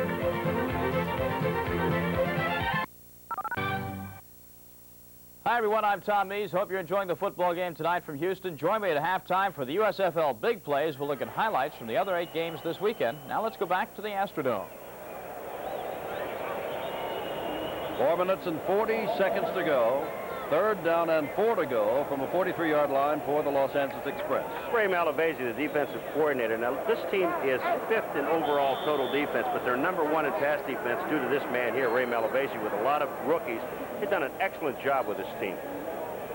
Take a look at the leading rushers. That is updated. Fritz had another great day, over 1,000 yards. Morrell, the man for Houston, is injured and out. 3rd and 4. Shotgun. Young has his man wide open. That is Gray, and Gray is going to be dragged down at the 44-yard line. Mike Mitchell finally makes the stop, number 35. The Express have Steve Young, but a strong Rams flavor. Their general manager is Don Klosterman, who used to be, among others, general manager at the Rams. Ray Malavasi used to be their head coach, of course. Sid Gilman used to be the head coach of the Rams at one time, years ago. From the 44-yard line, 1st down. 7 all. Clock running, 3:40 left in the half. Townsell is the man, the favorite receiver, who's not gotten the ball too much tonight. Young's going to put it up on a fly pattern for Scott, and it's almost picked up by Will Lewis. Young hung that one up there. And Scott and Lewis were tangled up together. Lewis had the better chance to catch the ball. It's 2nd and 10. Well, Lewis, great defensive play. That ball, you know, if we were outside, I'd say the wind grabbed hold of it. That ball looked like it died. Here goes Scott downfield. Look at Lewis. He's going to run with him, and he's looking at the football the entire way. No bumping, no pushing. Watch what Scott does at the end of it. Just kind of tips it away himself. He knows he can't catch it, so he turns defensively and knocks the ball away from Will Lewis. Scott comes to the left. Townsell to the right. Garcia in motion. And here's Gray, and Gray is dragged down. He picked up some yardage there, about 7. Diala made the stop, but Gray, remember, is only 175 pounds, and he was ripping some tackles. Sometimes the defensive man helps the offensive man. Kiki Diala had Gray about 3 yards back further, and when he spun him around, pushed him forward downfield. Ball is at the 38-yard line. 3rd down and 3. Malcolm Moore has come in. Sets up to the right. He is a tall rookie wide receiver, number 84. They've thrown to him once. And look at this. Young tried to a quarterback draw and got nowhere. Tony Fitzpatrick, the rookie out of Miami, simply put him down. Well, the defensive line with Tony Fitzpatrick, first of all, they read 3rd down in about 4. They're reading pass right off the bat, so they just rushed everybody. Watch Fitzpatrick, number 62. Bang. But, again, Jeff Hart just never handled it. Yeah, well, he ran into Jones as guard also. And so now Partridge will kick the ball away. He is very good at kicking the ball out inside the 20. Let's see if he does it this time. And it's caught, dropped, and on the goal line and has to go. Isn't that a shame for L.A.? Wyman Henderson can't believe it, nor can Partridge. Had the ball at the 1, and Henderson simply misplayed it, and the ball dropped a half a foot into the end zone, will come out to the 20. Wyman catches the ball, but he can't stop. Watch what happens. But he does a smart thing, Jim. He knows he can't stop, so he just drops the ball behind him, and the ball takes a bounce and goes to he tries to push it, and it rolls over the end line. Tried to push it back, but could not. And so it's 1st down. All the scoring in minutes of the 1st quarter. A 57-yard drive. Johnson took a 7-yard pass from Kelly and then kicked the ball to Los Angeles. They drove the ball 85 yards. Tony Bodie caught a 4-yard pass from Steve Young, and that's just where we are. And we're the ones that said, stand by, folks. There's liable to be 1,000 yards in offense and 60 points, and has only been 14 scored. Here's Kelly on 1st down to Johnson across the way, and Johnson backed out by Kevin Turner, the linebacker on that side. Jim, you know, that play, we've seen Johnson catch it, I think, at least 3 times so far in the ball game. And what Johnson's doing, he goes in motion, then he dips back in the backfield about 4 yards. And when he goes out, what happens is Kevin Turner, number 50, the linebacker on that side, or Rich, 53, the linebacker on this side, they try to stay with him. They've got to give him some room, and that play picks up 5 to 6 yards every time they run it. Holzer this way. McNeil on the far side. Go move. Kelly going to be caught from behind. He's off the football. Picked up and into the end zone. Meat Cleaver. Touchdown. Eddie Meat Cleaver Weaver. Jenkins got to him for the 3rd time. He dropped the ball, and Weaver picked it up and took it in. That is what usually kills the Express. This time, turnabout. Eddie Meat Cleaver Weaver told me that he played against Mousy Davis in college, and that his team beat him with the run and shoot that they have at Portland State. And he said, we could do it again tonight. Eddie Meat Cleaver Weaver. All right, Kelly goes out. Now watch, he's going to move back to his left. He does not see the coming from the backside. And here is the tackle from the backside by Fletcher Jenkins. Meat Cleaver picks it up. Watch, he's going to do it back in the air. Try and catch me. Wrong. You got to realize that he played with Herschel all those years at Georgia, and he knows how to go to the end zone with the football. And now it is Andejas to get the extra point.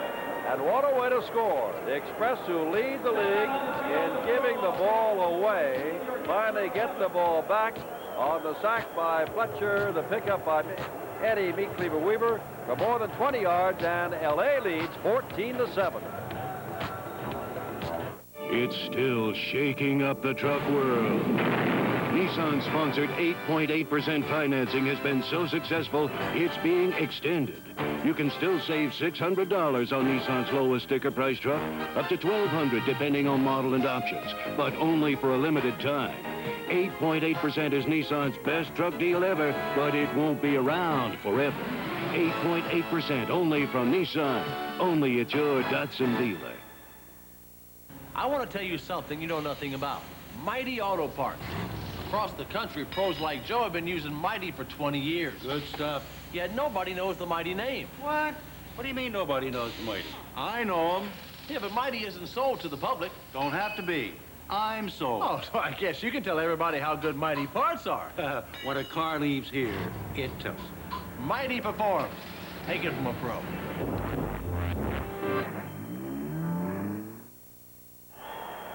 2 minutes and 9 seconds until the half. At halftime, Tom Mee standing by with USFL stars in action. Eddie Meat Cleaver Weaver. All ask him a question tonight, and a half hour later, he'd answer. He can talk, I'll tell you that. He'll talk about that. Here's Andejas. Verdun is the man in the middle. He's back at the 1. Look at the speed on this. The flag is down already as he's dragged down by Troy West. The flag went down way back at the 16-yard line, another to 19-yard line. Houston took advantage of one big mistake, or I should say failed to take advantage of one big mistake when they got the ball at the 24, a legal block. And the one mistake that Houston made, L.A. took advantage of it, and in 22 yards in a few seconds' time, they grabbed the lead.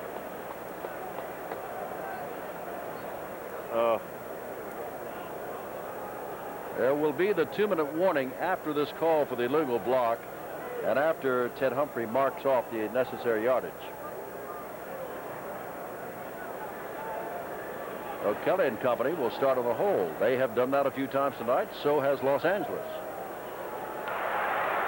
Illegal block from behind, above the waist, during a return. Receiving team, number 55 and number 52. Eric Scoggins and Ron Relaford both. 2-minute warning. 2-minute warning. And a 14-7 ball game. In the Central Division, you know what's been going on there. I hope, because Houston's at the top and want to stay there. Michigan lost its 4th in a row yesterday. Oklahoma was astounded by Jacksonville, whom we'll see next Saturday night. And Chicago and San Antonio are beginning to surprise a few people along the way also. Now, in the Pacific Division, Los Angeles has lost 4 of its last 5. They're 3rd down the line. Denver's been getting its lumps, but the big thing is, I don't think that George Allen coach of Arizona has ever been 4-6 in his professional career. 4-5, yes, in 1966, first year with the Rams. 4-6, I don't think it's ever happened to him. And he was guilty of making a statement on radio that became part of a commercial that the Wranglers would not lose a football game this year. He has lost 6. Well, he's right. They didn't lose 1. They lost 6. Los Angeles, it may not look that impressive to do that 3-6, but if Los Angeles wins, it puts them 4-6, and it really mathematically puts them back into the playoff picture, and that's what they're looking at, because they've lost some games where they've gained an awful lot of yardage and turned the ball over. In Atlantic, Philadelphia destroyed New Orleans. They lead by a game over New Jersey. And in the Southern, Birmingham has won 9 in a row, and people are saying when and who could possibly beat them. First down, ball back on the 10-yard line, and Kelly hands off to Fowler, and there's that man, Fletcher Jenkins again, the man who caused the fumble. They're having trouble with Jenkins on that side. Oh, look at that. Future Houston gambler? Nope. I don't know. He may go in tomorrow's draft in the NFL. Who knows? There aren't that many left, you know. Very quickly, Batillo comes in. They got to get a linebacker. No, they're getting a lineman. Williams off the field. Here's Kelly. Oh, he's got running room if he wants, but Fletcher Jenkins has got Moser all by himself downfield. Can't find him. Has to step out of bounds. Not a first down. Fletcher Jenkins is causing all kinds of problems. Kelly couldn't get outside then because of Jenkins. Jim, and he had Moser, number 85, running downfield all by himself. The play broke down. Wayman Henderson stayed. Moser went down, but it's easy for us to see because Kelly's running around away from 1,000 pounds of flesh trying to save his life. Third down and 3. Mark the ball at the 16-yard line. What have you ever seen inside of a 2-minute warning, Jim, where we've seen 2 teams with all their timeouts? Well, we talked about all the offense and no defense. I think we've seen some defense tonight. Here's Kelly. Kelly has all the time, has Sanders, who takes the big hit. First down, 35-yard line. Took a tremendous hit from Patillo, but Sanders holds on to the football. Again, we go back to protection. When you have this much time, Frank Khalil, who is the center, number 57, is blocking on Lesnick, number 95. But watch what Khalil does. He's going to get a little bit of help, but he still has to stay in front of Lesnick. No one really gets near him. And then they complete the pass downfield to Ricky Sanders. A minute 11 and 65 yards to go. Look at the time that he's got. And he finds Johnson over there, and Johnson will try to get out of bounds with Patillo on him. And that's about a 9-yard pickup. Stops the clock with 59 seconds left. Johnson's having a field day. Oh, Jim, you're again, you said it. Look at the time. Watch this offensive line work. Frank Khalil again, blocking. Well, there's only a 3-man rush, but they're not really using it. Robinson on the outside on Fletcher Jenkins. He's got him one-on-one. Khalil's got the nose man, which is Lesnick one-on-one. And that leaves 3 other offensive linemen to block 1 guy. For Express fans, when Paul mentions Lesnick, that is Ivan Lesnick, just activated, a rookie out of Arizona, number 95, second in inches. Back to the 4-man line. Oh, he dumps it off to Fowler, and Fowler's got the first down. The flag is down. Fowler goes down at the 41-yard line. And they may have roughed Kelly in the backfield. And Eddie Meat Cleaver Weaver may be the guilty party. Bumping the passer. They're going to stick that on at the end of that play. And Houston has outstanding field position with 50 seconds left. John Hato on the sidelines. Jim did not look happy. He's got his team ahead by defensive play. Now they're going to tack on another 15-yard penalty that's going to put it about the 26-yard line, almost the 25-yard line. Houston's they have 3 timeouts, 50 seconds left to go in the second period. 61. Remember, however, most of this drive has been on the arm of Kelly, and the drive started at the 10-yard line. Now it's at the 25. Okay, here comes Kelly out, and he's just a little dump pass out here to Fowler. We'll flip, and there's Meat Cleaver Weaver riding him into the ground. You see the back part of it. But watch Fowler. Good balance, excellent balance. Those legs are driving, and then he gets nailed downfield. Here's Kelly. Look out! Down he goes. And the play is made by Lee Williams, a rookie out of Bethune-Cookman. And that drives him from the 25 back to the 31. And they've called time. Watch Williams come through the right-hand side of the line. Robinson was the man, I think, that was supposed to be blocking him. Yeah, that's right. Robinson, number 70, blocking 73 Williams, and Williams just took up. Here's a great position for the defensive lineman. Jim, they know that Kelly's going to throw the ball. What happens is the two outside guys have to contain the two defensive ends on the outside, whether it be Eddie Weaver, 61, Fletcher Jenkins, 90, or Williams, 73. They've got to contain from the outside to not let Kelly roll out like he likes to do, and that time Williams did it. Second down and 16, the ball at the 31-yard line. Mousy Davis talking to Jim Kelly. 7 of the 21 points scored thus far, and John Hadel is thankful for that, was on a fumble by Kelly, run in by Eddie Meat Cleaver Weaver for the go-ahead. And remember, also in this game, there's been a 39-yard field goal missed by Tony Fritz of Houston, the first he has missed all year. And here comes Kelly back, 46 seconds to go, 2 timeouts still left to him, and the ball at the 31-yard line. Now, does that say pressure to you? He's just coming in and talking. He was talking to Moser, number 85, and they're going, I know they have to be going back to the play where Moser said, you know, I was wide open downfield, and Kelly's looking at him and say, hey, Jack, I want to tell you something. I got 1,000 pounds chasing me back there trying to save my life. I can't be worried about where you are downfield. You know, with Kelly, you just have the feeling all he has to do is get him open, and he's going to get the ball to him.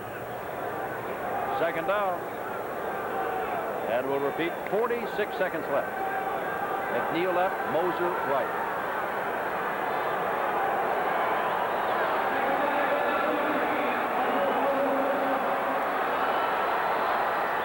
Kelly. Fakes, throws, has McNeil. McNeil is inside the 15-yard line with Kevin Turner hanging on. First down with 38 seconds left.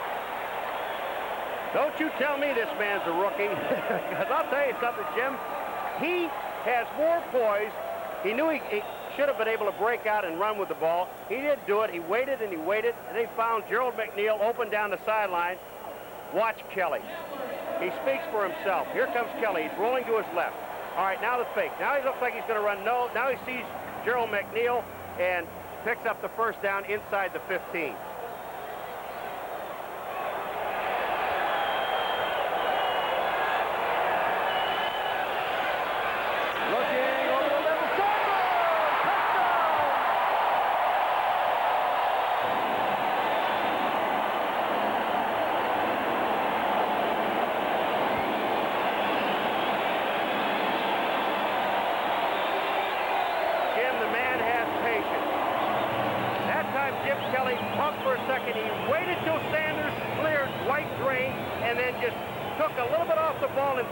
Watch him wait.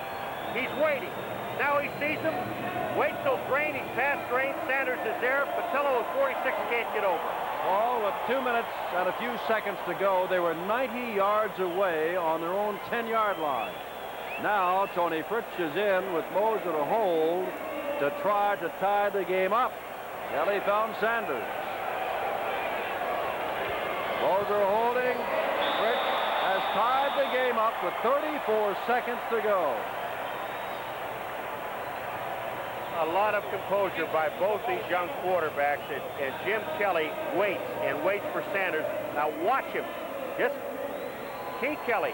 He's waiting for Sanders just to get by. Kelly knows he doesn't care about whether there's anybody hanging on him or not. He just want to make sure there's a touchdown. Is it? Is it? Yes, thank you. All right, Kelly. Nice throw. Nice touch.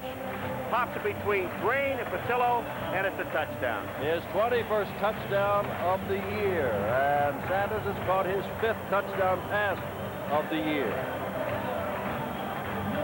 34 seconds to go. It may not be the 60 points. It may not be 1,000 yards, but just give you, Kelly is 18 for 26 for 181 yards. And let's see, 11, 6, there have been 361 yards thus far. As we said, the 90-yard drive with a 14-yard pass. Took him 1 minute and 29 seconds. Well, I'll guarantee you one thing. Well, L.A. gets the ball back on the kickoff, so they may sit on it, but they have 3 timeouts in 34 seconds, and John Hadel has never been one to sit on the ball. Nor has Steve Young, in my brief experience watching Steve Young. Steve has only thrown 10 passes thus far, completed 6, and 1 touchdown, no interceptions, 77 yards. Bodie and Gray are the deep men. They're going to kick it along the ground, and it's going to bounce off a couple of people. Picked up by the faster man, and that's Gray. And Gray pops out of the middle of a few people and out near the 40-yard line. And with 28 seconds to go, they may just put the ball up. They've got a lot of room with which to work. I am not a betting man, but I will bet you they put the ball up in the air. I think Young would do it if the ball were on the 10. Kelly does the same thing. Another thing to say about Steve Young, both coaches understandably really think they've got fines in their quarterbacks. But Hadel said it takes most quarterbacks 3 years to get where Steve Young is right now. Shotgun, hands the ball off. Nelson's going to try to a little surprise here, break it, and that's going to run some time off the clock. Time is called, and Young turns around and sees he's got 19 seconds left. All right, they've taken their first time out. That leaves them 2. With 19 seconds, Jim, they can run 5 plays. In the meantime, Tony Zendejas is down practicing field goal kicking in case they don't get quite close enough to take it all the way in. So we mentioned it. I know we're in the 10th game of the season, but the USFL rules, at the ball inside the 2-minute warning, 2 minutes of the first half, 2 minutes of the second half of the game, the last 2 minutes, the clock stops till they move the chains on every first down. So they not only have 2 timeouts to work with, but they also have the clock stopping on first down situations. Steve Young, who, as everyone knows, as you take a look at what Young has done and what Kelly has done, both of whom probably would have been first-round draft picks in the NFL. They are outstanding quarterbacks. Well, the one thing that the Houston fans knew when they came to the ballpark tonight, that they were going to be entertained in this ball game, and that they have been. Zimmerman there might have been the first-round draft pick, too. Number 56, never played tackle before, All-American at Oregon. But it's second down and short, 14 all, 19 seconds to go in the half. Here is Young with time. Not across the line of scrimmage yet. Oh, my, he's got a man. Hershey there! And what a fine breakup on the play by Diablo. Kiki got all the way back to the linebacker. Hersey was there and broke it up. He also had a man beyond the line of scrimmage. Mike Durrett, number 60, was beyond the line of scrimmage when Steve Young threw this ball. But Kiki Diallo, the linebacker, look at the range. Here he comes. As Hersey is there, Kiki Diallo, that's a linebacker, folks, the middle linebacker. Third down, 10 seconds left, 14 all, first half.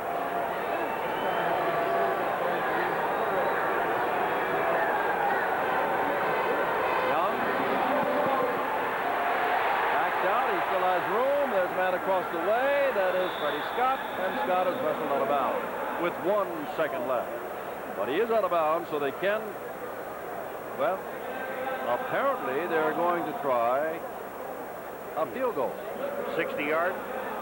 You know, all right, I'll debate this since we've got some time. If this is indeed a field goal try, it would be 60 yards. What if it is blocked and goes the other way, as opposed to what chance does Zendejas have of making a 60-yard field goal when he's 0 for 1 for 50 yards and better? Oh, he has the air conditioner in his back because he is kicking from right to left. Well, he gets the ball away, so it will be no block, and they will not return the ball, and it is over, and they can go to the dressing room saying, hey, this has been quite a first half. Breaks on behalf of L.A. with a fumbled punt, a 90-yard drive by Houston to tie it up with a roughing the passer penalty, very much a part of that 90-yard drive. The Gamblers go to their home dressing room. L.A. goes to theirs. A good ball game. We're all tied at 14 apiece at the Astrodome in Houston, Texas. Jim Kelly, Steve Young, the quarterback matchup, and nobody is disappointed. And I don't think we will be in the second half. It's here. The first Nissan 300ZX, a technological marvel. Computerized, digitalized, civilized. The new 300ZX, powered by a new turbocharged V6. This sports car is awesome. Come alive, come and drive. Major motion from Nissan. At your Datsun dealer. Budweiser salutes the coaches and trainers of the 1984 U.S. Olympic team. Nice job.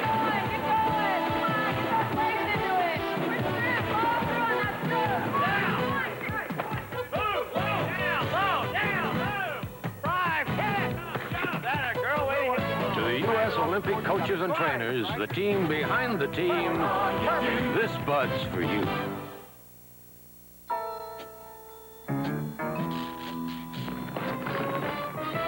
If something happened to your home, would you also get burned by your insurance? Not if you have Safeco's home replacement guarantee. It guarantees to replace your home for its full value, even at today's higher prices, no matter how much it costs. Home replacement guarantee. New from Safeco, where careful people save. Hi, everyone. I'm Tom Mees. Hope you're enjoying the USFL action tonight from the Astrodome. A reminder, Week 11 of the USFL just around the corner. Saturday, 3 games on tap. Pittsburgh at L.A., Denver at Oakland, and Tampa Bay at Jacksonville. That game will be on ESPN. Sunday, there are 5 games scheduled. Chicago at San Antonio, Oklahoma, New Jersey, Houston at Michigan. Also next Sunday, Memphis at Washington, and Philadelphia at Birmingham. And don't forget, next Monday night, Arizona against the New Orleans Breakers from the Superdome right here on ESPN.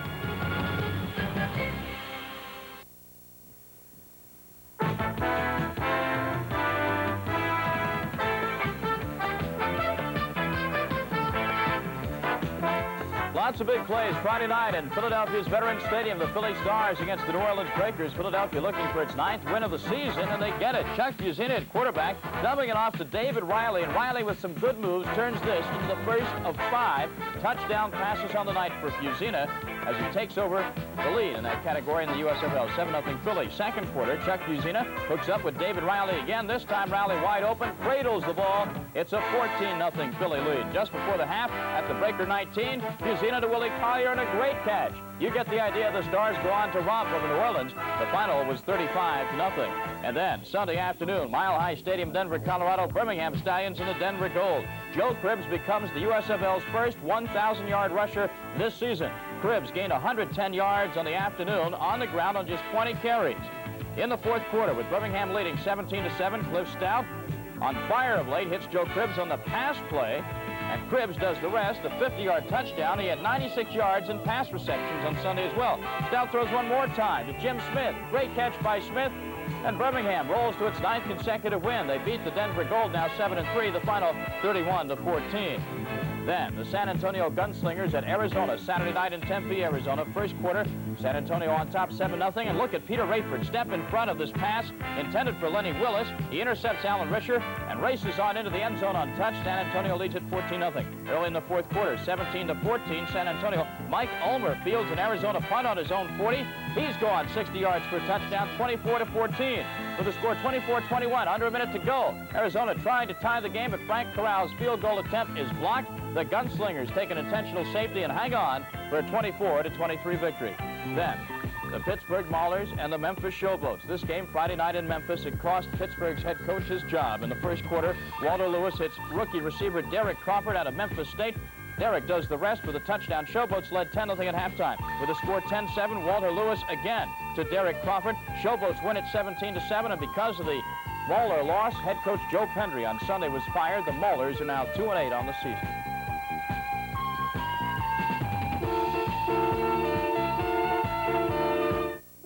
H.B. Scott won a gold medal at the 1904 World's Fair because he made chewing tobacco like no one else. Today, that tradition lives on in H.B. Scott's premium blend. It's specially cut in ribbons from the tender part of each leaf.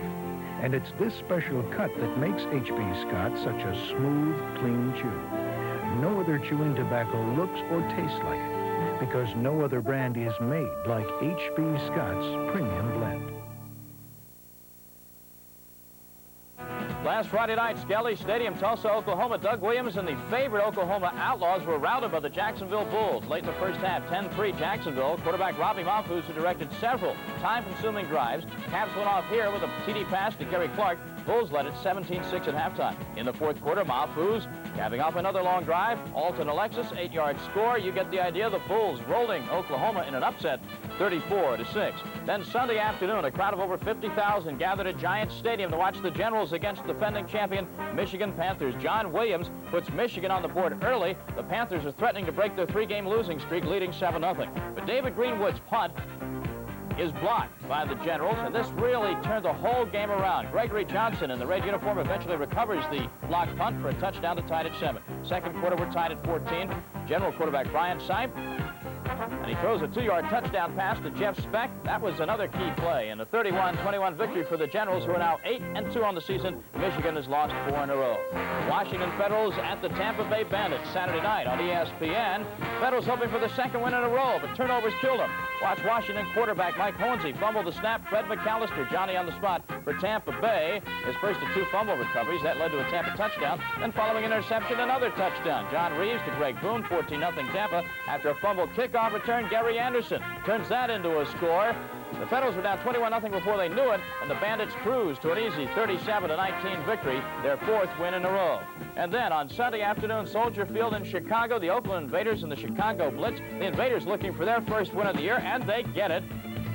Mainly because of the performance of this man, rookie running back Eric Jordan. He takes the handoff from Fred Basana and goes coast to coast, 80 yards for a touchdown. The Invaders would lead it 7-0 at this point. In the third quarter, Chicago on top 10-7.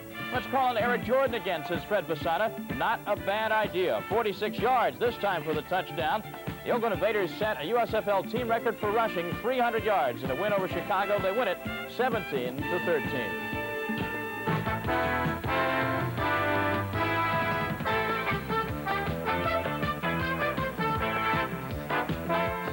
No.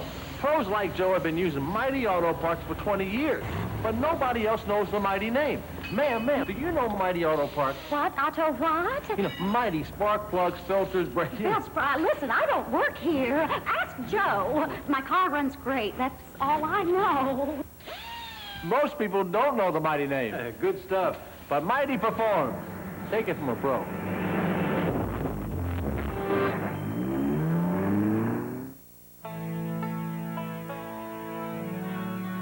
Early in the year, these guys were down here scouting the kids.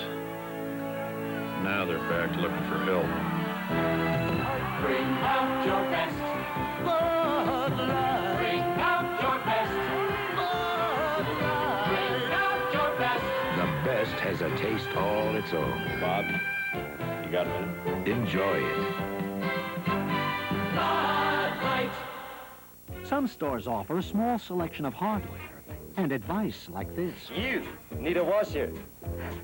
How's this beauty? But Century Hardware offers thousands of products like 20-foot Stanley Power Lock tape rule, $844. Sterling washerless kitchen faucets, $1188. Rinse and Vac 5 carpet cleaner, $666.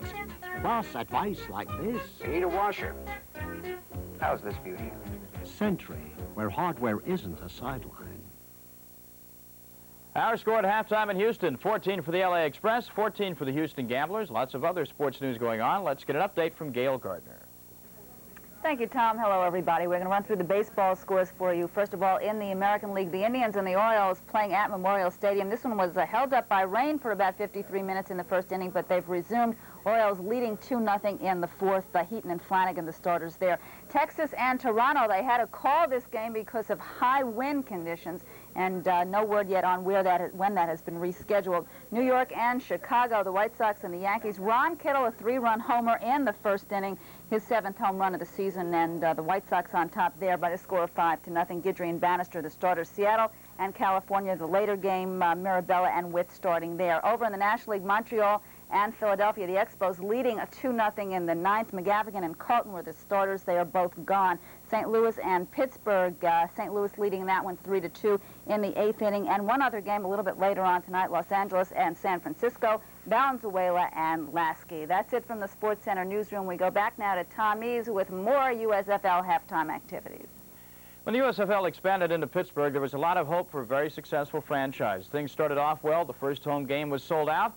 But the Pittsburgh Maulers on Sunday fired their head coach Joe Pendry after dropping to a 2-8 record. Friday night, the Maulers lost their 4th in a row, this time 17-7 to Walter Lewis and the Memphis Showboats. There was a meeting to discuss the team on Sunday in Youngstown, Ohio, with owner Edward J. DeBartolo Sr. They asked Joe Pendry, the head coach, to be there, but he didn't show and was fired. We were all told after the game Friday night, Stan, that Mr. DeBartolo would like to meet with us Sunday morning at 9 o'clock. And there was some discussion on the plane about the game, and I planned to go Sunday to Youngstown. And I thought George and Joe would go also. We had a meeting with George Huddleston, the general manager, and Paul Martin concerning the actions that were taking place at that particular time. It was at this particular time that they asked me to serve as interim coach for the rest of the season.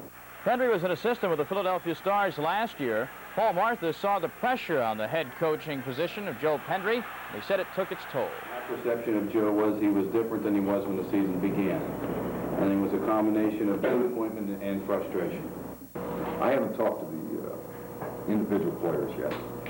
We asked that they talk to their group coaches, who I think they feel much closer to, certainly, and can express their feelings at that particular time, and I think some of them have done that already, and some will do it in the future. How it will affect us, I think, will have to be proven over the next 8 weeks. So Joe Pendry joins a list that includes John Ralston and also Ray Yogg as coaches being fired this year in the United States Football League. Professional football, you have to win, no doubt about that. Our halftime score from Houston, the Gamblers 14, the Express 14. We'll be back with more in a moment.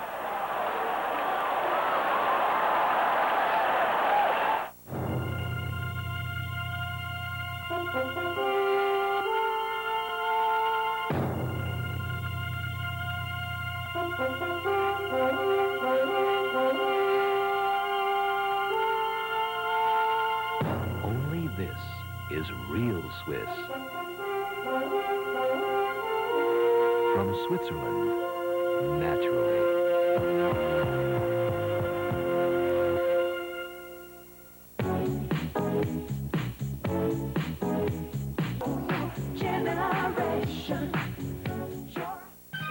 Thursday, ESPN Sports Lineup is numero uno. Take a look back to Roger Bannister's remarkable run that set a track and field milestone. After SportsCenter, travel in the fast lane with our auto racing experts on Speed Week. Join the pack at the track for all the latest race results. Then we'll put you ringside for live top-ranked boxing from Atlantic City. Heavyweight hometown slugger James Broad battles knockout king Franco Thomas. ESPN's the place to be Thursday. NFL D-Day is heading your way. Meet tomorrow's Gridiron Greats when we kick off our 5th straight year of live NFL draft coverage. Join your Total Sports Network in New York Tuesday, May 1st, and meet the league's #1 pick. Our pros are in the know. They'll quarterback the action on location across the country with scouting reports, trade views, and inside tips. We're the NFL draft experts, bringing it all home to you live Tuesday, May 1st, here on ESPN. If you're judging tonight's quarterback showdown between Jim Kelly and Steve Young strictly on passing yardage, Jim Kelly has the edge, 181 to 75. Jim Kelly has 2 touchdown passes. Steve Young has 1. But the turnovers, as usual, the key. The Gamblers having 2 turnovers, one of them leading directly to a touchdown as Eddie Meat Cleaver Weaver rambled into the end zone with a fumble recovery. We're tied at 14 at halftime. Let's go back to Houston and Jim Simpson.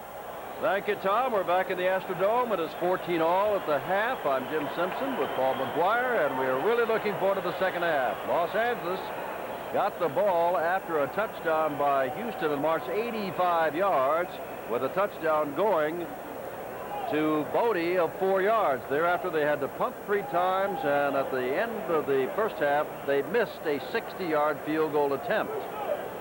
And remember, they got another touchdown on a fumble which was run in. All right, Houston right off the bat takes the ball and scores a touchdown. Punted, and a missed field goal by Frisch. That's his first one this year. The interception, another fumble, and that's the one that resulted in the touchdown. And then Kelly took his team all the way down the field to score a touchdown to tie up this ball game.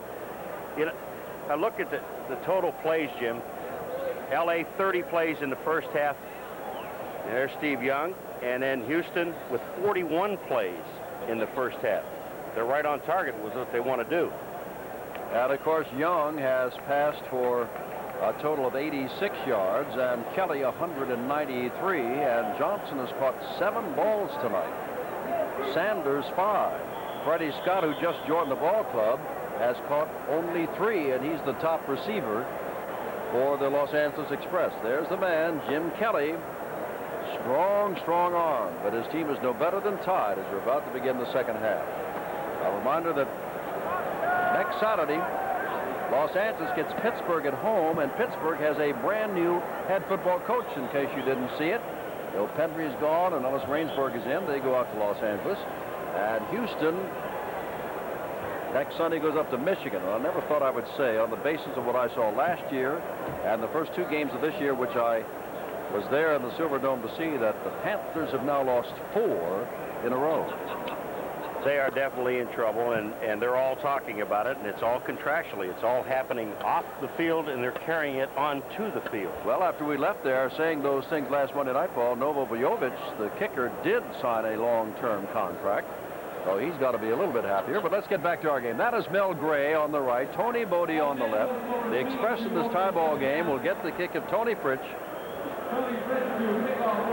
And we'll get the scoring spree underway. We said we estimated 60 points. We've only had 28 so far, but we've got better than a half. Well, better than a half. We've got exactly a half to go. Here's Tony Fritsch, the veteran in business here in Houston as well as in Dallas. Born in Austria, there's Jack Pardee. Went to school at Texas A&M. All-American there, academic All-American there. Coach of Florida, the WFL, didn't get paid for a year. Then went to Chicago, coach of the year, came to the Redskins, and now here is his head coach of Houston. Second half begins. And that is Bodie at the 10-yard line. Tony Bodie. Bodie worms his way through, breaks to the outside, and Threadgill makes a saving tackle at the 35-yard line. And so Young and Hersey and Nelson and Tanzel and Scott and Sherrard will come out. But Zimmerman and Hart, Jones and Durrett and Ruther at center. Steve Young in the first half, as we told you, 86 yards. Against Chicago last week, he threw for 358 yards and ran for 120.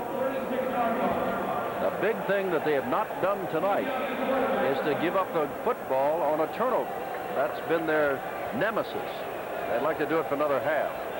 Scott in motion, and Kevin Nelson carrying the ball for 6 or 7 yards across the 40 to about the 42, where Eric Scoggins makes the stop, number 55.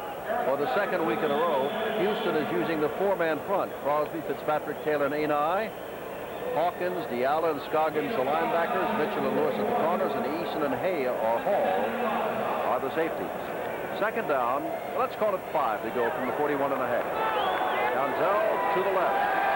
Scott is flank left, and now starts out to the right. Nelson again, and Nelson's got the first down. Dragging tacklers with him, Kiki Diallo, the leading tackler, but they move out to the 48-yard line, close to the 49. Jeff Hart, who is the veteran, number 72, watch him pull out, and he's the guy that's going to lead right up through the hole, and that's Scoggins. He gets a piece of Scoggins, knocks him out of the play. Kiki Diallo makes the tackle, number 31. That's a nice block. That's a tackle trap. Hart, a 10-year veteran, his last 5 years with the Baltimore Colts, where Scott played some, and he's in motion. On first down, they've got Townsend over here, and Hall almost, or rather Will Lewis almost picks it out of midair. For the second time tonight, Will Lewis, the defender, almost had an interception. And Townsend, remember, their leading pass catcher, has caught only one all night long. That time Will Lewis ran up. That was a double coverage on the outside on Townsend, and it wasn't that Will Lewis guessed. His job was to force short, and Young just threw it to the wrong man. Second down and 10, 14 all to score, third quarter. And there goes Gray. Gray gets inside the 45-yard line. Tackle made by Hollis Hall, number 25. And it will be third down and 3 from the 44. What makes both these teams so dangerous, you've got Jim Kelly with Houston, and you've got Steve Young with L.A. Both quarterbacks, as we pointed out, Steve Young, the only man in the history of all professional football ever do it, run for 100 yards and throw for 300 in one game. They both can run the ball so very well. Scott to the right, Townsell to the left.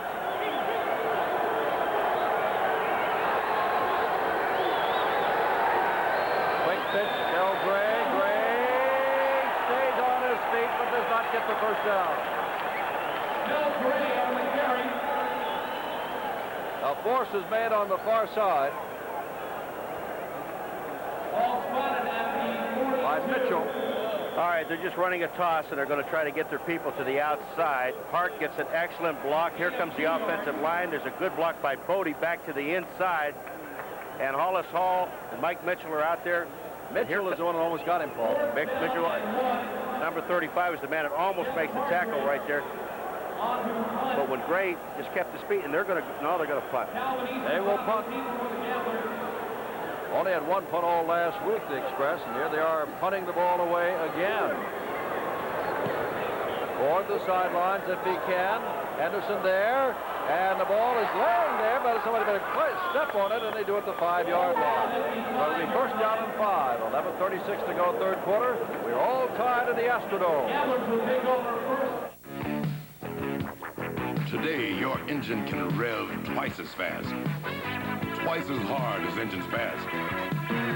Smaller engines, higher tack. Get the 2-stage filter from Lee and fight back. Lee 2-stage Maxi Filter with 2 stages. A second filter on top of the first for the kind of protection your engine demands.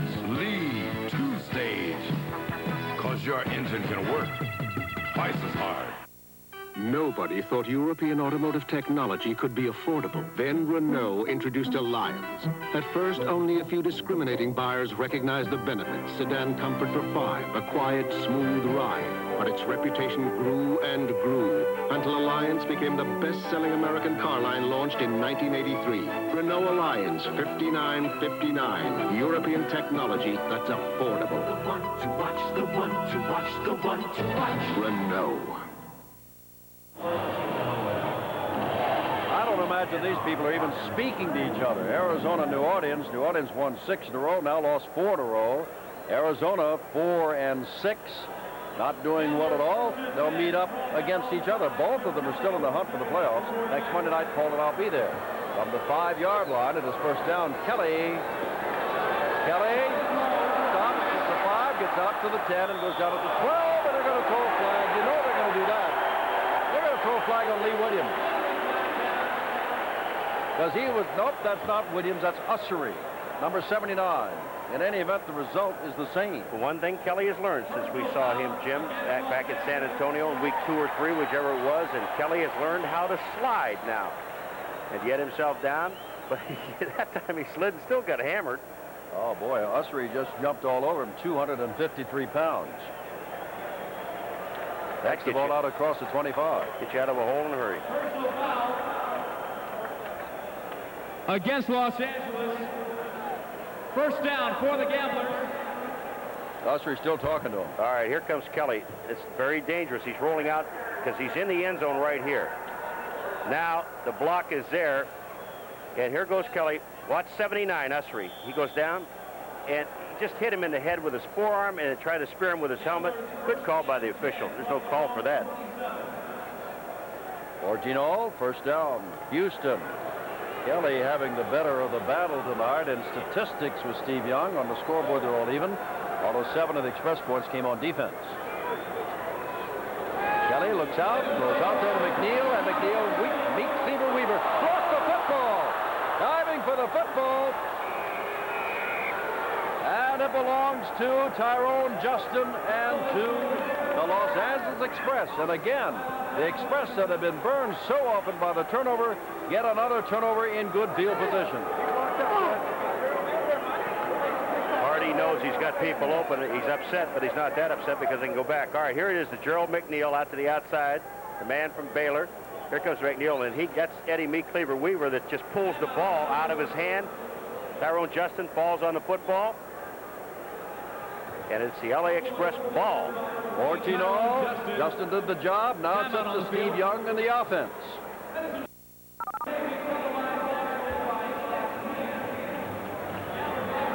Every week, Barron's tells you more than what has happened or is happening in investments. Barron's tells you what will happen. A smart investor can take it from there. You can get the next 26 issues of Barron's for $36. Just call 800-554-9000. Call today, and you'll also get as a bonus the helpful booklet, The ABCs of Market Forecasting. That's 26 issues of Barron's, plus the bonus booklet for just $36. Call 800-554-9000 now. Saturday night, the Tampa Bay Bandits have an intrastate date with Jacksonville. Quarterback John Reeves may have a trick up his sleeve when he faces a bullish defense. You get the decision in the Southern Division, live Saturday on your source for sports.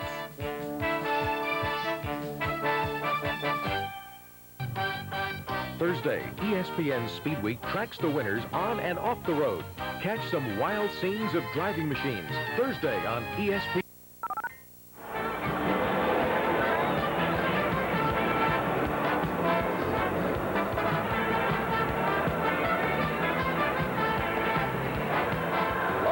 Express has spent a lot of money on players, and one of them is the good offensive lineman Mark Haddix, but he got hurt early, and he is out for the season.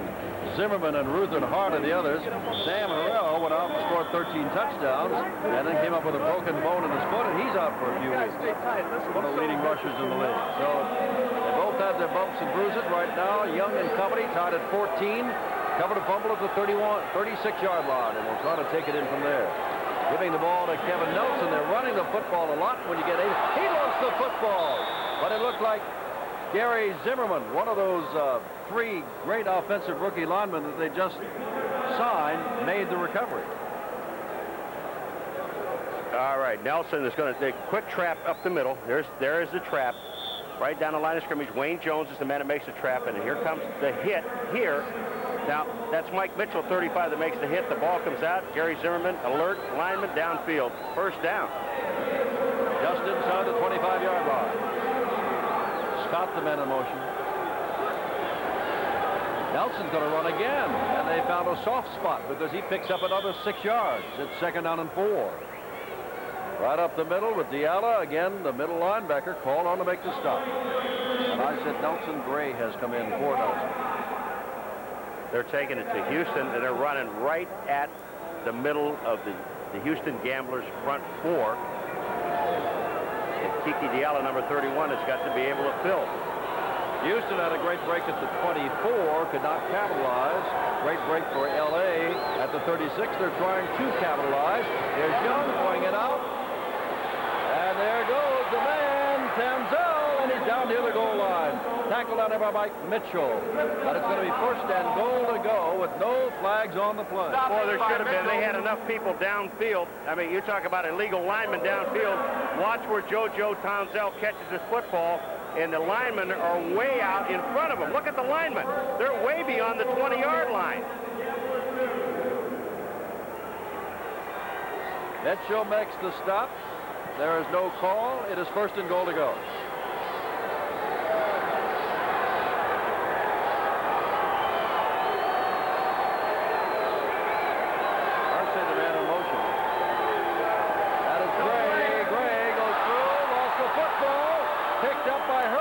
Put him down near the 5. This is a wild, odd ball game. Now, there have been 3 fumbles in the last 5 plays. One by Houston, which L.A. got, and then they recovered their own 2 fumbles instead of losing them. You can't afford to lose the ball down here. Gray is the man that's going to carry the ball and fumble. Bodie, number 24, is in front, but he was hit by Calvin Eason, number 34, as he went through. And then Hersey picks the ball back up. They get the ball back at the 4 with a 2-yard loss. 2nd down. Young almost trapped. He was trapped in the backfield. Scoggins, I believe, was the first to hit him. And then Andy Hawkins came up. That's the first man to hit him, and then Hawkins finished him off. What they did, the Los Angeles Express, they rolled right into the strength of the Houston Gambler defense. And as soon as Young rolls out, just take a look. There's somebody in his face right now. It looked like he was about ready to pass. And that was Scoggins that went by. And then Mike Mitchell, number 35, gets in the backfield to force it. Third down. Now from the 8-yard line.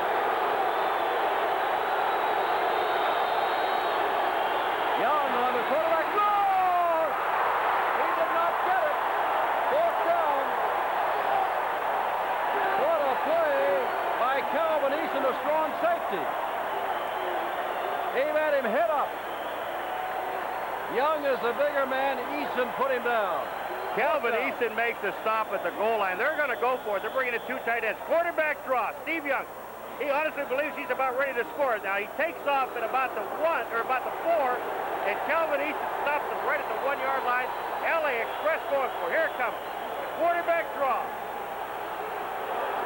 And wham! You talk about a hit. It is fourth down. Everybody's getting up. And they're asking for quiet.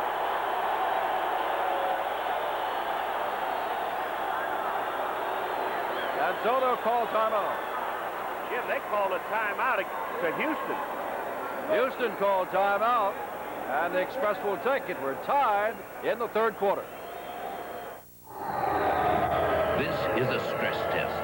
Rick Mears and the Pennzoil Penske Indy car have to run at speeds of over 200 miles per hour for up to 500 miles. The engine must hit over 10,000 RPM. This is a stress test, and this is no picnic for a motor oil. This is where Pennzoil's quality and high technology are tested to the limit. And this is why you want Pennzoil protection in your car. Pennzoil, high technology and quality. Ask for it. Give me a light. Bud Light. If you just ask for a light beer, you never know what you'll get. Give me a light. Bud Light.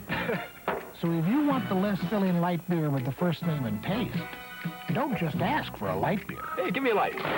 Ask them to bring out their best. No, Bud Light. Bud Light. Because everything else is just a light. It's a wild place. It's post time Saturday on ESPN. Join your Total Sports Network at historic Churchill Downs for all the free Derby doings live. The obvious hope is the game Saturday, Tampa-Jacksonville, is nearly as exciting as this one. Just watch the hit by Calvin Eason, number 34. He has to hit him head up with his shoulders square in order to stop Young. He's going right to the goal line. Look at that shot. That's a perfect tackle. Arms around, head and shoulders in the chest. Saves a touchdown. Now it's fourth down. They're going to go for it. These people are going to get back up again. Fourth down to the yard, 14 all, 6:48 to go, third quarter. Everybody's up.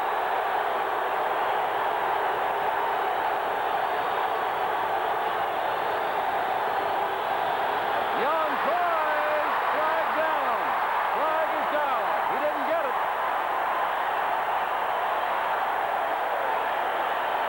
Now the question is, what do we have? Encroachment? It's against the Houston Gamblers. It's going to be encroachment.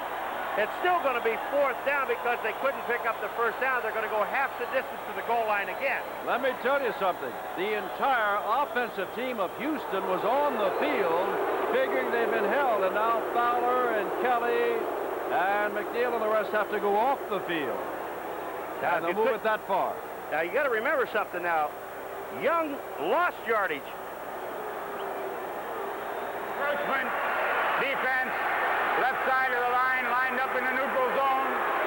Still fourth down, half the distance penalty. They just lined up in the neutral zone. You really don't see anybody moving, Jim, but the left side of the defensive line was down, and they were over the ball. If I was Young in this position, a long count would get him another offside. Now they go into an I formation. Diving over. They have not signaled touchdown yet. They have not signaled touchdown yet. Now Gray gets up, says, did we have it? They do not have it. Look at the smile on Pardee. Fourth down, a half a yard to go. Nelson never made it on the dive. yards and 11 inches away. And John Hadle saw the chance to go ahead. 2 shots from the one. They made neither one. All right, here it comes. Now, here goes Gray up over the top. The question is, did that ball get across the goal line?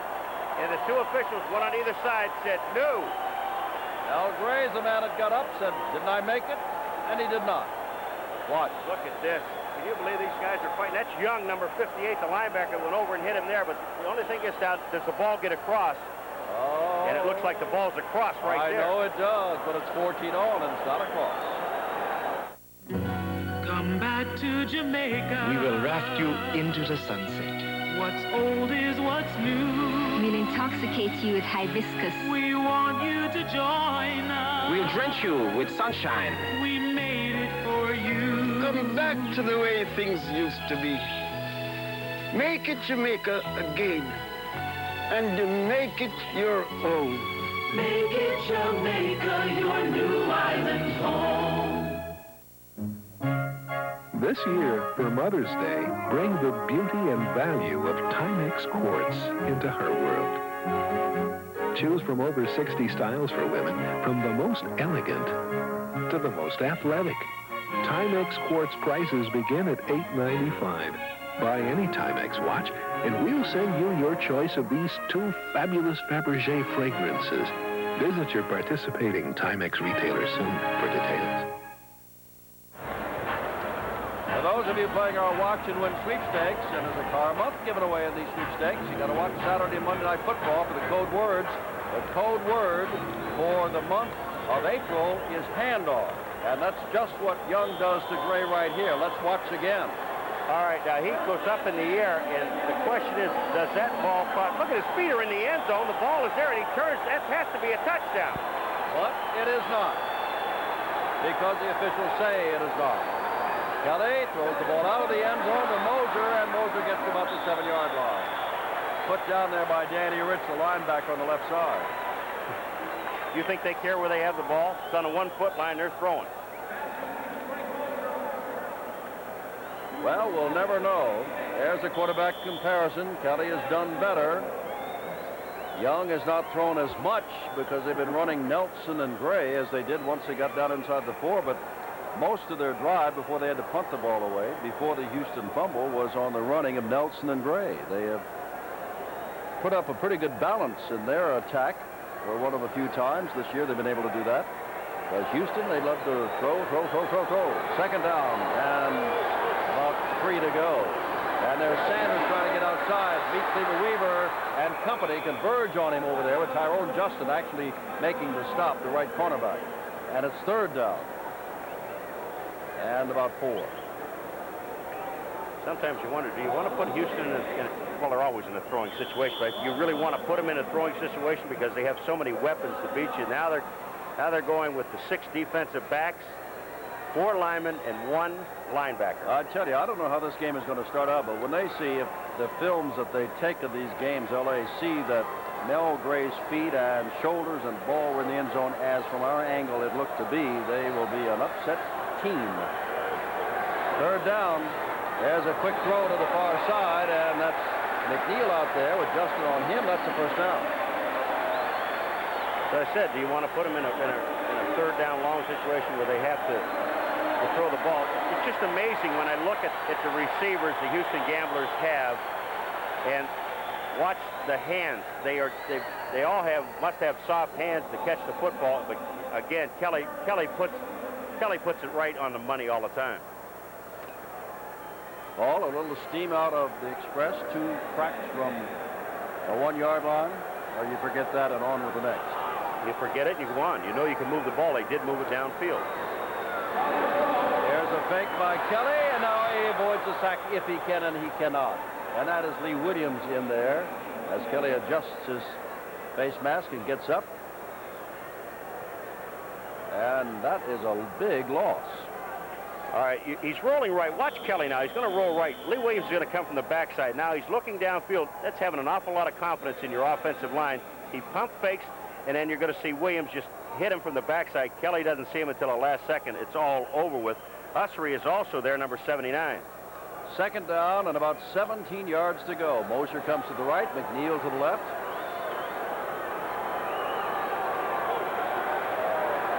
Sanders in motion. Kelly flips the ball out for Johnson, and Johnson be tracked down over there by Dwight Grain, the strong safety, number 33. And it'll be third down and long, better than 10 yards. Johnson caught 7 balls in the first half. Running back at Colorado, played with the Gold last year, hurt most of the year, started this weekend as the top pass catcher, and has now caught 8 by our standards, which takes him over the 60 mark, and he should be nosing back in the lead again. So many weapons. We got a timeout. Looks like Dwight Grain is hurt. He's going down. The free safety, or the strong safety, excuse me, for the LA Express. He is a good strong safety. They predict stardom for this rookie All-American out of Oklahoma. Don't know if he's got a cramp, but we will take time while he is taking time. 3.5 minutes to go in the third quarter. It's a ball game in it, and the score is all tied at 14.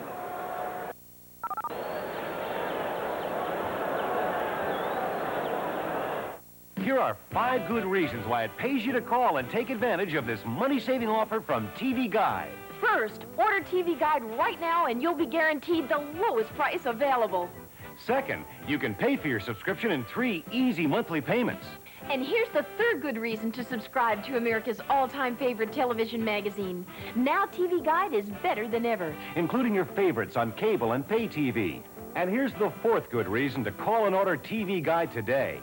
Week after week, you'll get exclusive interviews and fascinating features, including the spicy, outspoken insider section. Then, number 5, you'll enjoy the convenience of having TV Guide home delivered. For 30 weeks of TV Guide, call toll-free 800-544-1000. Send no money. You'll be billed later for 3 monthly payments of just $4.44 each.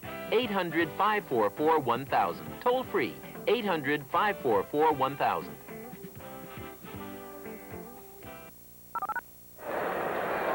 Richard Johnson has taken over the lead at the end of the last week with his 8 catches today. 61, passing Joey Walters. Third down, and let's call it 10 to go. Moser comes to the right, and Verdun goes to the left.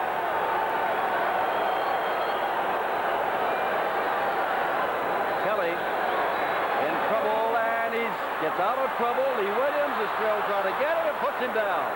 Is sacked back at the 5. Williams' second sack on this possession, and now Houston will have to kick the ball away, and you would surmise that it's going to be outstanding field position for Los Angeles, as Walters will have to kick from his own end zone.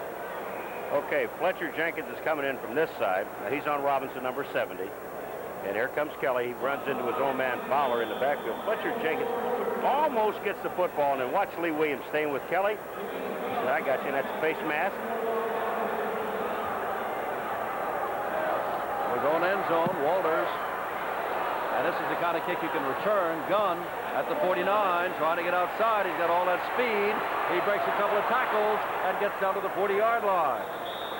3:13 to go. Who's to be the Menin MVP with $1,000 to the college or university of his choice? That's going to be a tough one for Paul and me to decide. This is a 14-all ball game.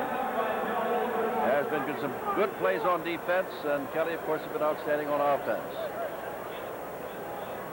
In the next 5 games, we told you Los Angeles at home to get Pittsburgh on a new head coach. Then they get Philadelphia at Philadelphia. They destroyed New Orleans over the weekend. Michigan at home, Arizona at home, before going all the way across country to play in Washington. It's the next 5 games. Houston was up to Michigan. We all know it's only one N in Michigan, so we'll forgive everybody for that. Pittsburgh, and then they come back to play Oklahoma in a return match. Oklahoma beat them in overtime. Pat Caton, the pass rusher, is in for Houston. Here is Young, gets the ball away, and right there is number 86, Mike Sherrod. And that's also the first catch of the night. That's right. So it's second down and 10.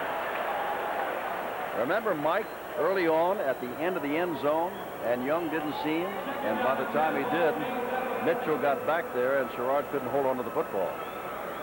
Second down and 10. It's a little surprising in some of the play calling, because the last time that LA got the ball, they were running the football and running it very well with Kevin Nelson and Gray And now they come out after a turnover. It usually happens with a team after a turnover or a punt. They like to come out and throw the ball right away. Buddy Scott goes in motion. And Gray goes straight ahead, running the football there. But you can see the man who's holding on, Cleveland Crosby. Went out injured a little bit later, a little bit ago. All kind of laughed about the mistake on the lake. That is what Crosby called himself when the Browns drafted him #1, and they cut him before the season even began. Look, and he pushes the tight end Sherrod out of the way. The right tackle did not block him, which was Jeff Hart. Cleveland Crosby comes right down the line of scrimmage and makes an excellent play. From the 38-yard line, 3rd down and 8.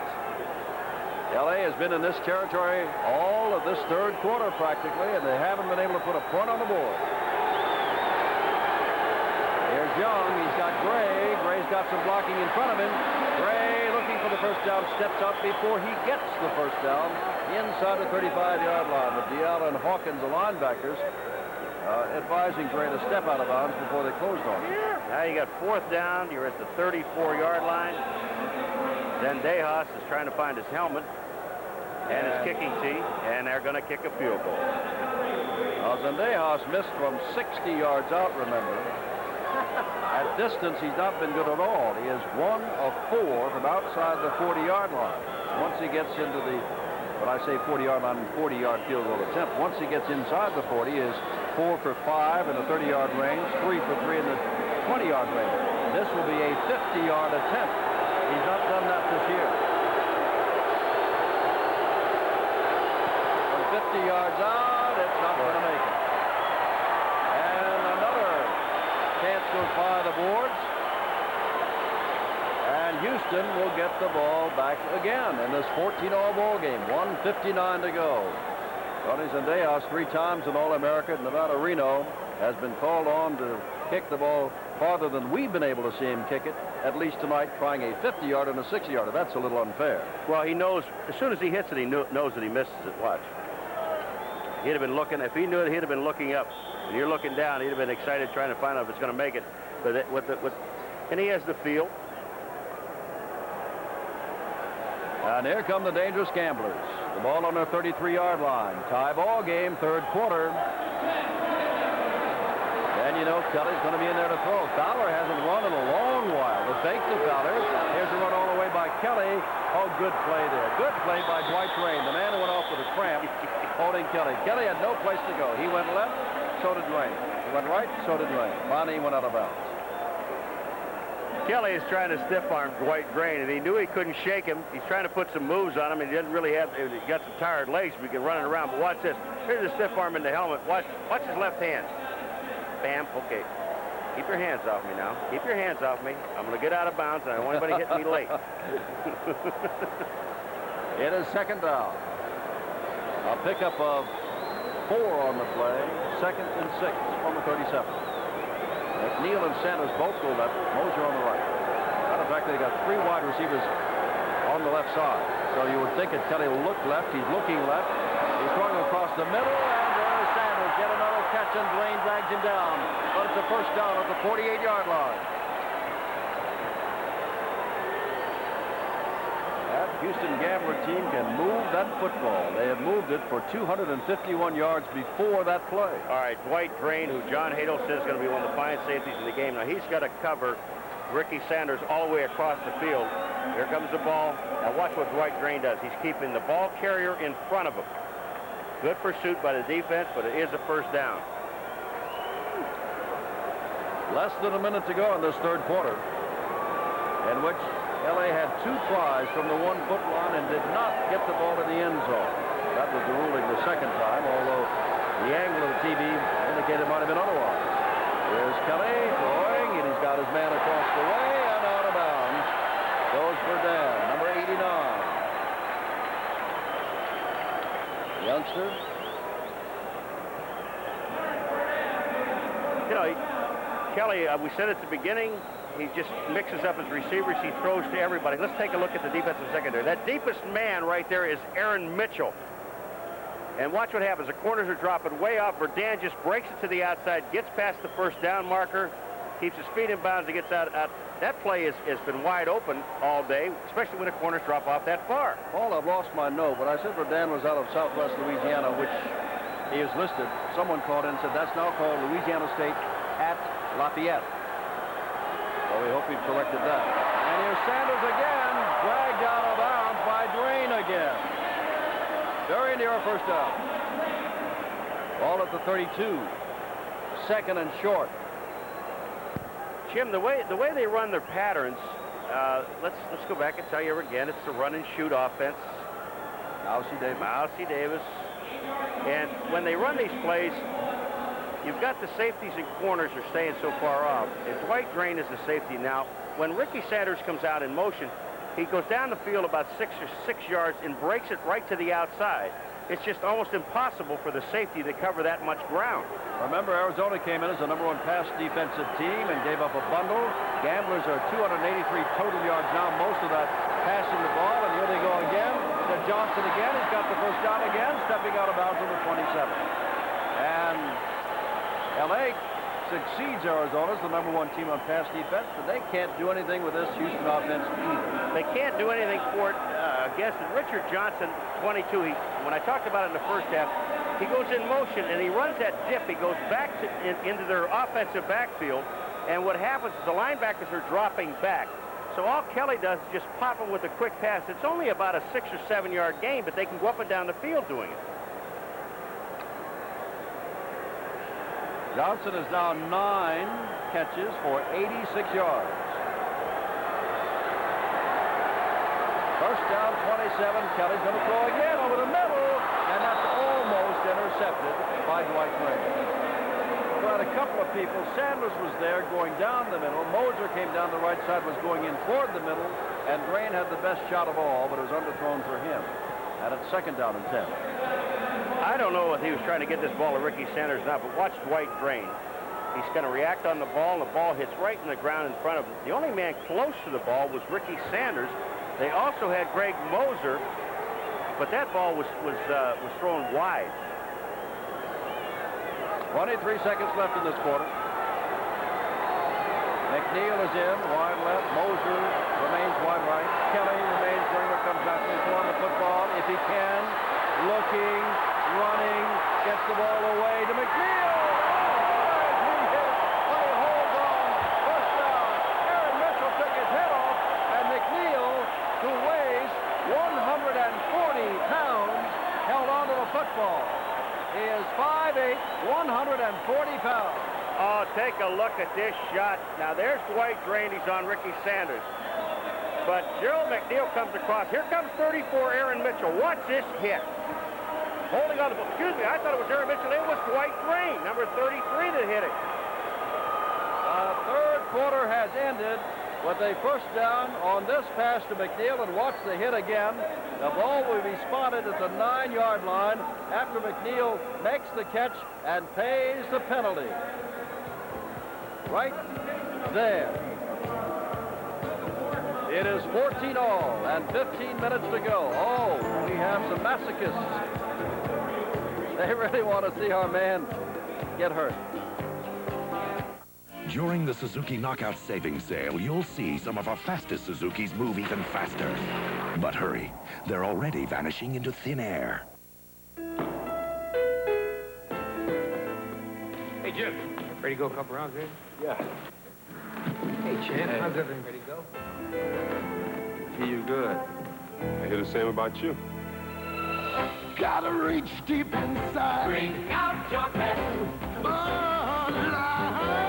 best.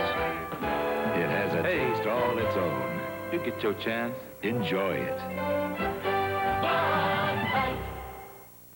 The elements will come to test your spray paint outside where metal means great protection. When you choose an ordinary spray paint based on price, you pay the price. When you choose Rust-Oleum spray paint, you choose a paint that fights fading and rust longer than ordinary spray paint. So when the elements come, be ready. When others fail, Rust-Oleum won't.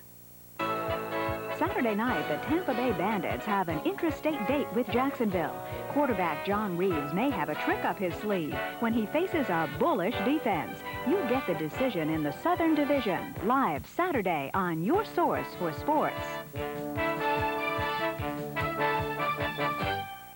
Hi, I'm Lee Iacocca. My parents, and maybe yours, were among the millions who passed through Ellis Island on their way to a better life. Ellis Island and the Statue of Liberty offered the promise of freedom. They are symbols of what this country stands for. But now they need our help. The USFL is making a donation for every ticket they sell to help restore this beloved national monument. It's a generous start, but we need your help too. Won't you contribute to this noble cause? Thank you. ESPN is in the Astrodome. I'm Jim Simpson with Paul McGuire. We begin the fourth quarter. Don Hadel's team tied at the moment, but they've got the ball at the 8-yard line. Houston does. First and goal to go after the catch and hit of Joe McNeil. Moser to the right. McNeil still in the ball game. Comes out to the left. L.A. was down here a lot in the third quarter. Couldn't put it in. There's Kelly. Kelly in trouble. Still in trouble. And down he goes. A loss from the 8-yard line back to about the 13. It could have been worse than that. They had him back at the 17 or 18. And pounding the turf is Donnie Martin, the rookie out of Rice, an offensive lineman. Wondering how all those folks got in there after their man. Well, Kelly, the most frustrating thing in the world is for a defensive lineman to get to him and know that you have him in your sights, and then you can't bring him down, and he ducks and jukes and gets out of your way. Kelly does that so very well. We've got a discussion down there. Do we have a flag? Illegal hit. We have an illegal hit against the LA Express. That's what he said. I still haven't seen the flag, but obviously one was thrown.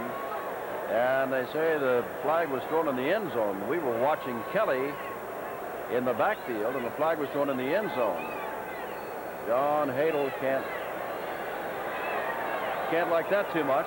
Apparently, Tyrone Justin hit Joe McNeil in the end zone. Illegal contact. Defense, number 20. Half the distance. First down. What happened? Justin hit McNeil, and it's first down. And marked the ball at the 4. There are the statistics. Almost 100 yards better for Houston at the moment. The score is tied.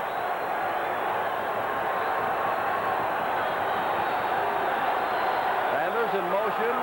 Kelly pitches to Fowler. Touchdown!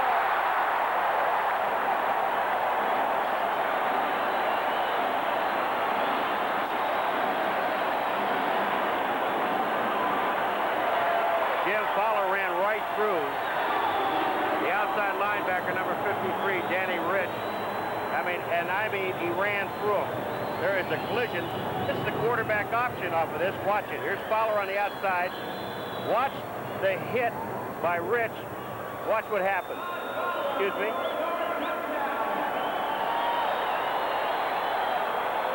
Now Tony Prince to make it a 21-14 ball game. Houston led 7-0. Simpson have not led, and now they're back in the lead. Tony Fritz adds the extra point, and it's 21-14. They had not run the ball hardly at all in the second half, and all of a sudden Fowler got the football, and Fowler got the touchdown, and Fowler's a big, tough man. 6'4", 218, the rookie out of Stephen F. Austin. Quarterback option. Kelly down the line, just flips it to Fowler. That was Fletcher Jenkins trying to tackle him, and then Rich comes up, and he just runs right through the linebacker, Rich, and into the end zone. Beautiful play.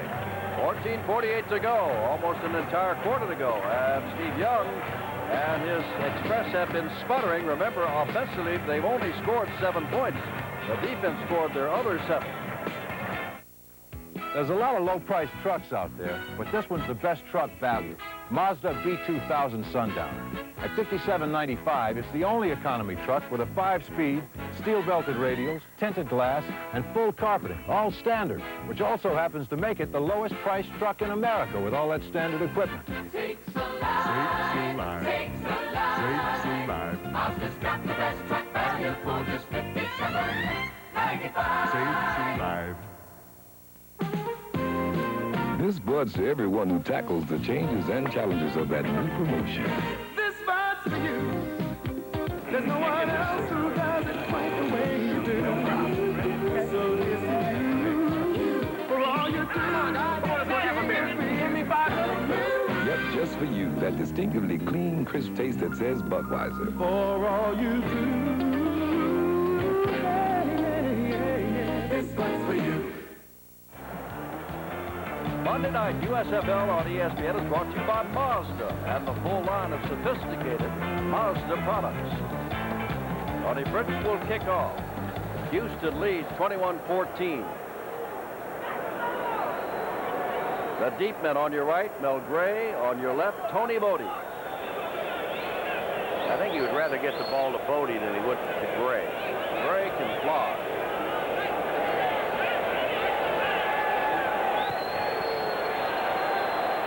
And this will be Gray who kicks the ball.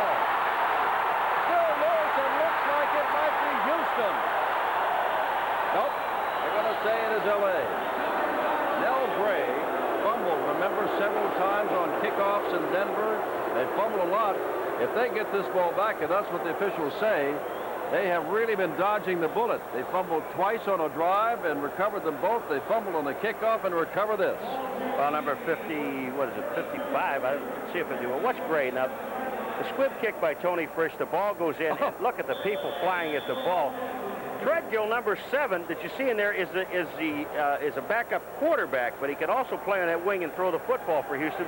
But L.A. gets the ball back, a good break for him. Here goes that ball bouncing down again. Watch Gray, hits right at his feet, and then you know you're going to get hammered. Young, number 58, is the man who's hammering him. Out here, the ball is deflected, intended for Freddie Scott, who quickly gets on the ball because he was afraid it might be called a backward pass or a lateral. Stephen Crosby's the man that broke it up. 67 yards with Fowler going in from 4 yards out. Now the Express are in this ball game because they picked up a gambler's fumble caused by Fletcher, and Cleaver Weaver ran it in at 22 yards. That made it 14-7, but since it's been all the gamblers, and the Express lost their golden opportunity down on the 1-foot line. But a lot of time left. Second down. Young, he's got the time. He's got the man. That's Townsell who's got the first down at the 41-yard line, despite the fact Will Lewis upended it. They've got JoJo Townsell coming down, and Will Lewis is covering. Will Lewis is playing man-to-man on this short side of the field, and he knows he can't make the interception, so he does the next best thing, and that's to cut the legs out of JoJo Townsell. All at the 41, and don't undersell Steve Young, who's not had a great night tonight, nor has he thrown as much as Kelly has thrown. That's Bodie in motion. But Young is a winner, and now he has got Sherrard as tight end, and that's another first down. And all of a sudden, they're in Houston territory at the 43. Well, it's their turn now. Houston went down and scored. Now to the LA Express coming from behind. They're coming back down the field, moving the ball very well, and all passing plays. Mercy comes in with a play being called from the sidelines. I guess this business of Nelson and Gray up the middle is out the window for the moment. John Hadel, quarterback himself, would rather throw the football. And I'm sure that Young would like to do that. He is their best runner, perhaps, anyway.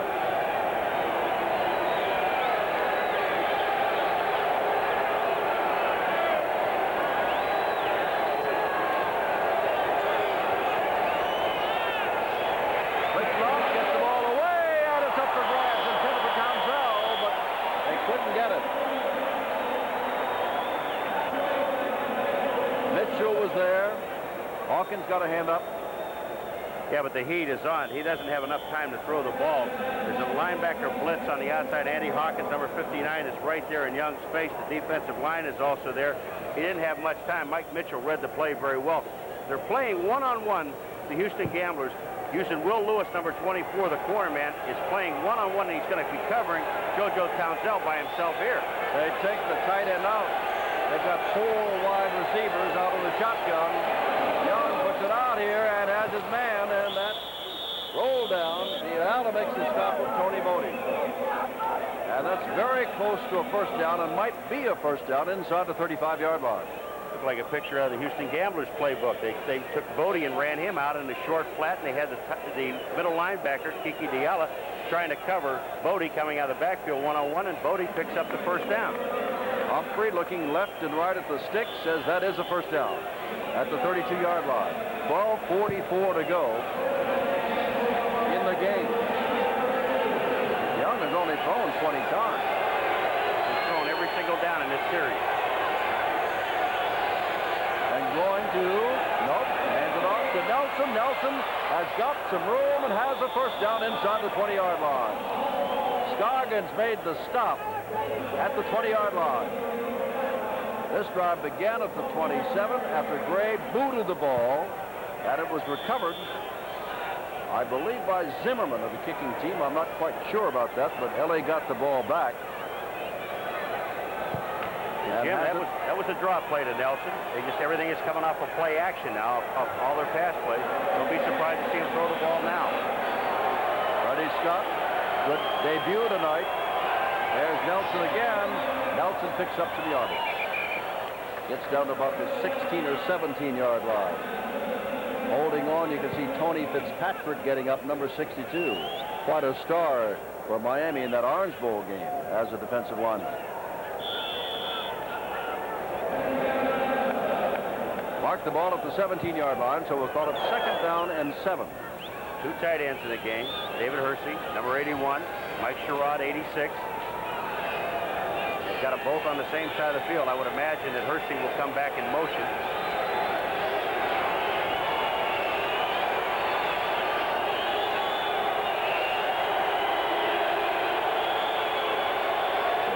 Young puts it all in the end zone. Townsend, touchdown, all by himself. 17 yards. Beating Mitchell. One thing Jack Pardee said about Mike Mitchell, he's the fastest man in the secondary, and when you're the fastest man, you should not get beaten. Mitchell was beaten. He was beaten by JoJo Townsend. Now, this is the perfect execution of what they call a post corner pattern. Look at Young looking to his left and then throwing back to his right. Look where JoJo Townsend is, way behind Mike Mitchell, number 35, touchdown. It was a beautiful execution. And you like to see that post corner, you run to the goal post and you break it back into the corner of the end zone. It was right there. Young just took enough off of it, laid it in his hand. And they asked Partridge to hold and try to tie the ball game up if he can, and he has. 21 all, 11-14 to go. The big play at the end of a 73-yard drive was Young on your right to Townsend on your left. The extra point by Dejas, and it's all tied at 21.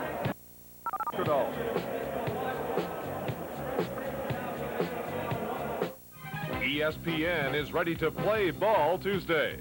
We'll tip off a full sports slate with a comprehensive look at the playoff picture this week in the NBA. Then grab a courtside seat for all the action when New Jersey meets Milwaukee live. It's their second game in round 2 of the chase for the championship. And finish it off with a review of the NFL draft. See how your favorite teams fared in the annual selection sweepstakes. It's all here Tuesday on ESPN. Saturday night, the Tampa Bay Bandits have an intrastate date with Jacksonville. Quarterback John Reeves may have a trick up his sleeve when he faces a bullish defense. You get the decision in the Southern Division, live Saturday on your source for sports. Sports Center Plus, now each night on ESPN. When sports news breaks, we break in. You're never more than minutes away from all the latest on your source.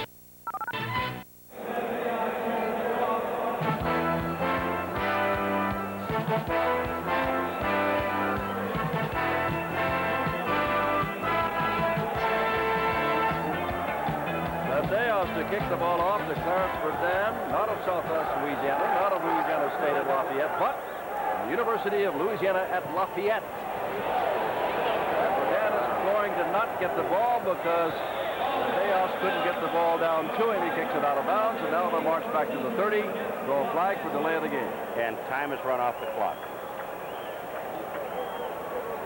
How'd that happen?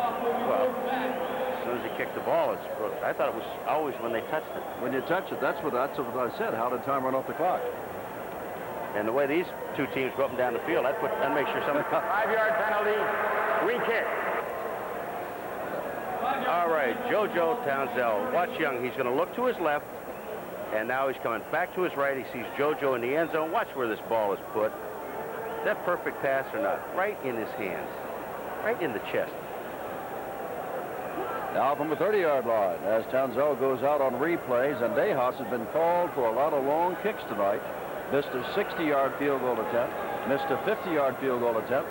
Now they're asking for that leg to go ahead and kick it off from a 30-yard line. Well, how about they can't score a point in 15 minutes in the third quarter and less than 4 minutes. They scored 2 touchdowns. Yeah, marching the football each time. One marches 67 yards, the other 73. And Dejas kicks it off, and this is a good one. There's Verdett. After 2. 10. Whoops, no place to go. Clarence thrown down. Clarence is not one of your bigger men either. McNeil weighed 140. Verdett weighs 160. Put the ball down at the 13-yard line, and Jim Kelly and his run-and-shoot offense, the Mouseketeers, take the field. 73 yards, 3.5 minutes off the clock. Townsell with a 17-yard touchdown pass. And for JoJo, that was touchdown pass number 5 that he's caught this year. And for Steve Young, that was touchdown pass number 6 that he has thrown this year. 2 in this game. Can you believe that Young with only 4 touchdown passes before tonight? You know, you mentioned, what did I mention? About the fullback for the Houston Gamblers. Dollar? The one that's hurt. Harrell? Oh, the one that's hurt. Yeah, Harrell. Here is Kelly to Johnson. Oh, that's a nice move. I don't know if he's going to get anything out of it, but that's a nice move. And the ball is jarred loose, but that's after the play. And it was almost a late hit by Danny Rich. Going into this game, the Houston Gamblers had 40 touchdowns, and Harrell had 15 of 13 rushing and 2 pass receiving. And still, I think one of the top scorers in the league, or the top scorer in the league, and he's missed a lot of games. But here we go again. Now it's Houston's turn, back up the field. Richard Johnson. Watch Kelly put this ball right on target. No way that the linebacker Turner is going to stay with Johnson coming up the field. See the man who makes the tackle? Eddie Meek Cleaver Weaver got downfield. First down from the 29. Johnson with his 10th catch of the night. Kelly throws it deep, and this is from McNeil. Now it's up for grabs. Tyrone Justin was there. And Aaron Mitchell was there. And it's second down. And Kelly is upset with himself. Unofficially, the Gamblers have 325 total yards. They've been averaging 400 yards. They've been averaging 32.7 points a game. They've got 21. And this is what Young and Kelly have been doing. Kelly's having his usual day, 287. He's been 300 yards or more 5 times, and once he was 298 yards, and that is 6 times of the 9 games they played, 10 games they played, including tonight. Here's Kelly across the middle. There's Sanders. Green pulls up. He may have cramps again. He goes down. So it's up to Mitchell to drag him down. Green is down with cramps in his right leg again at the 43-yard line. But Sanders is all the way down to the 43-yard line of Los Angeles. Green simply went to the ground and is still having trouble getting up. That was his man, and he cramped up again. Yeah, you're absolutely right. It's cramped up. You can't believe these wide receivers for Houston. They're running all over the place. Dwight Drain is saying, wait a minute, I can't keep this pace. Ricky Sanders catches the ball, and just watch it, what happens now. It's coming back across the middle, and you're going to see Dwight Drain. Right there, he pulls up. He's got cramps. That's not dogging it, folks. His legs just went out. And watch this. Here's Aaron Mitchell trying to stay with Ricky Sanders. Does a good job. Keeps the receiver in front of him. Out of bounds. First down. Dwight Drain is down. 9:27 to go in the game. They're working on Drain. It's 21 all, but the Gamblers are on the move again.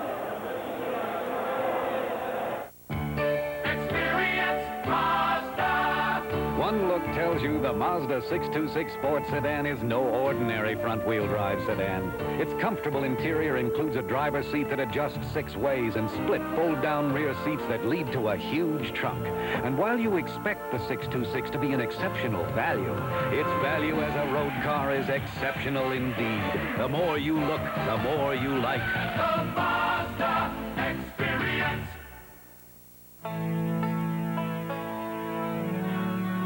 Early in the year, these guys were down here scouting the kids. Now they're back looking for help. Bring out your best. Bud Light. Bring out your best. Bud Light. Bring out your best.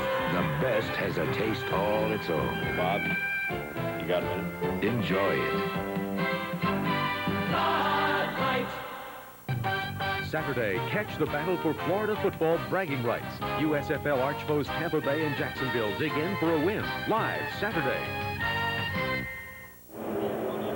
Tampa Bay on a roll, Jacksonville on the way back. Don Heinrich and I will be in Jacksonville this Saturday night at 8 o'clock Eastern Daylight Time. Our score here, 9:27 left, 21 all. Kelly is over the 300 mark again, 316 yards, 20-38, a couple of touchdowns and one interception. First down from the 43. Here's Kelly looking to Johnson. Johnson's got a running start and steps out of bounds as Kevin Turner, the linebacker, was right there and run him out of bounds. A gain of about 3, second down and 7 from the 40. And again, they just ran that thing with Richard Johnson where he dips back into the backfield, and they're trying to cover him with Kevin Turner, a linebacker, coming up, and they're going to pick up 3, 4, 5 yards every time they throw the play. You know, we've had some excellent close-ups of Kelly tonight and in other games, and I've never seen that glazed look that so many players get on the field. He just seems like, here we are, folks. Let's have a lot of fun. Well, he's got all his receivers can hang on the football. It's obvious after getting hit, he's still holding on to the ball. There's Fowler, who scored a touchdown, and Fowler gets about a half a yard and no more. It's third down and long.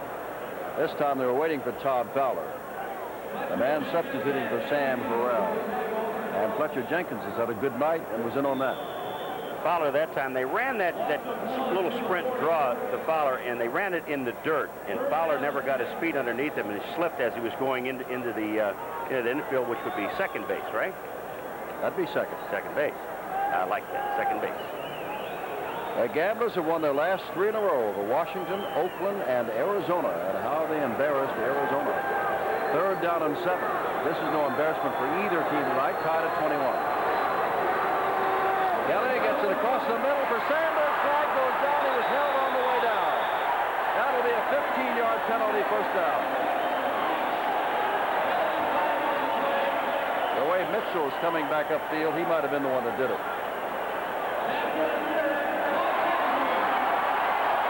All right, Ricky Sanders. We're going to have Ricky all the way. Now, where is it? Is that the illegal chuck? That's the illegal chuck that they're calling. It's on Howard Carson. And he almost catches the ball, hits him in the hand, almost had the catch. And the flag almost hit him in the head. What? Not Don's head. Number 54, first down. It is illegal to hit the man downfield. It's a good call by the official. But look at Howard Carson. He's just saying, well, wait a minute, I just kind of touched him a little bit. He'd been past the 5-yard restraining line, so that's it. Push him there, then you see what happens. Penalty takes it to the 25, first down, 8.5 minutes left.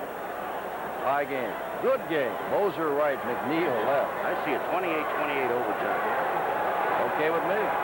Sanders in motion. LA pumps once, now puts it across the middle of Sanders.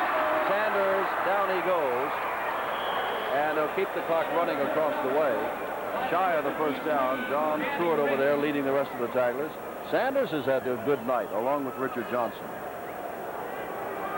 Well, they run Sanders down the middle, then they, on a sprint pattern, then they run Sanders across, and then they've got Richard Johnson going down the middle, and Richard Johnson coming across. The guys they haven't really been using, Gerald McNeil a lot, and Moser a lot, but we're going to have an update on all their receivers. 9 catches for Sanders, Paul, for 96 yards. He may jump into the top 5. Second down and 3. Kelly gets it out here. Johnson runs out of bounds inside the 10-yard line. That's his 12th catch. Well, I've been waiting for someone to stop this Houston team. LA has tried zone. They've tried man-to-man. They've tried everything. Richard Johnson and Ricky Sanders are really doing most of the damage, but just take a look at it. Now, Kelly is rolling to his left, and he's right-handed. Here's Aaron Mitchell. He's trying to keep up with Richard Johnson. That's almost impossible. Man right there, Jack Party, you've got to love this offense by Mousy Davis. We have not seen anybody yet that's been able to stop him. You know, for a short period of time, but not over the long haul. First down, goal to go, and not much there. As a matter of fact, they may have lost a half a yard. Tom Fowler, for the second time, gets stacked up in a hurry. Michigan is the only team. Other teams have beaten Houston, but Michigan is the only team that really kind of snuffed them out. Put the ball back at the 9-yard line. Second down and goal to go. There's Mousy Davis of Mouseketeers, former head coach of Portland State. And we told you he sent many to the pros, including Neil Lomax of the St. Louis Cardinals. Kelly to call the plays on 2nd and 8. Ever look at Mousy, how he always looks like he's looking straight up in the air because everybody's so much bigger than he is, except the receiver, the quarterback's lineman. Kelly looks in the end zone. McNeil can't hold on to it. Man got an arm in there, and McNeil could not hold on to it. And it's third down. We have the two defensive backs from L.A. ran into each other, and one of them is hurt, and I can't get the number. Can't get a reading. He looks like he's trying to get up. Well, there's Aaron Mitchell. He's up. Is that Henderson? Henderson is up. So that would have to be Justin, would it not? We'll take a look. We'll see who it is. Here comes Kelly firing the ball down. Kelly's throwing, getting out of there. Little nudge there. Pachika, number 75. That will check on who is down in the end zone. When we come back, it is third down and 8. Houston's got the football. 6:55 to go, and we're all tied with the Gamblers threatening. I just got a sporty truck priced like some base trucks. The Mazda B2000 SE5. Look, it comes standard with a 5-speed overdrive, steel-belted radials and spoker wheels, sporty stripes, a step bumper, even dual sport mirrors. Pretty sporty for just $59.95. Sakes alive. Sakes alive. Only Mazda's got a sporty truck for just $59.95. Sakes alive. Looks like you folks should get acquainted with Coleman. Coleman? The camping people? Coleman, the cooler people. The people who make the Coleman cooking machine. For the patio. And Coleman canoes and boats. Son, don't forget a life jacket. That's Coleman, too. So's the tent. Now, where's Shirley? And the new Ultimate Lantern. Hey, this is a Coleman we never knew. Coleman, we outfit your outdoors. 6:55 to go. The Astrodome in Houston could want a better ball game. 21 all. Third down from the 8-yard line. And Tyrone Justin got up, but the rookie Alanda Smith out of TCU has gone in. His responsibility.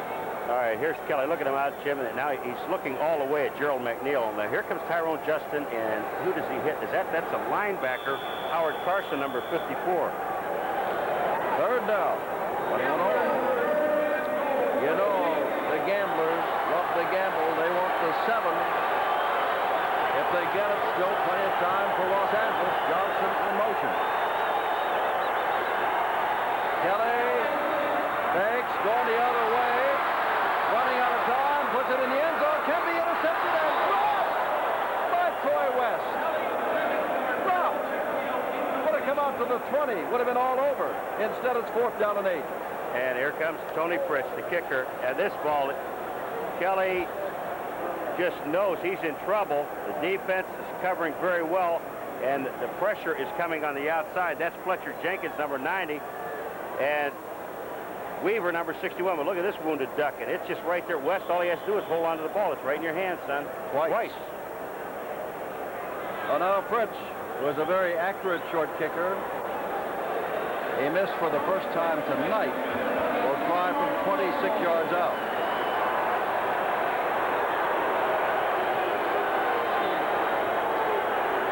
From 26 yards out, it is good.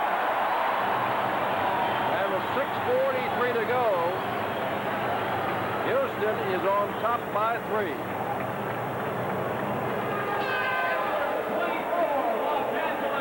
And Tony Fritz is now 5 for 6 on the year. And here's Kelly again. Yeah, Kelly knows right. Oh, and he takes a shot by Weaver right in the face. Should have never thrown that ball, but he was lucky, got it back. Let's run this down, Paul. Richard Johnson, now again the leader in the league catching the football. 12 passes caught tonight for 115 yards. Sanders, 9 passes caught for 96 yards. McNeil, 7 for 84 yards. You love to be a passer, but you also love to be a receiver when they throw the ball around like that and that accurately.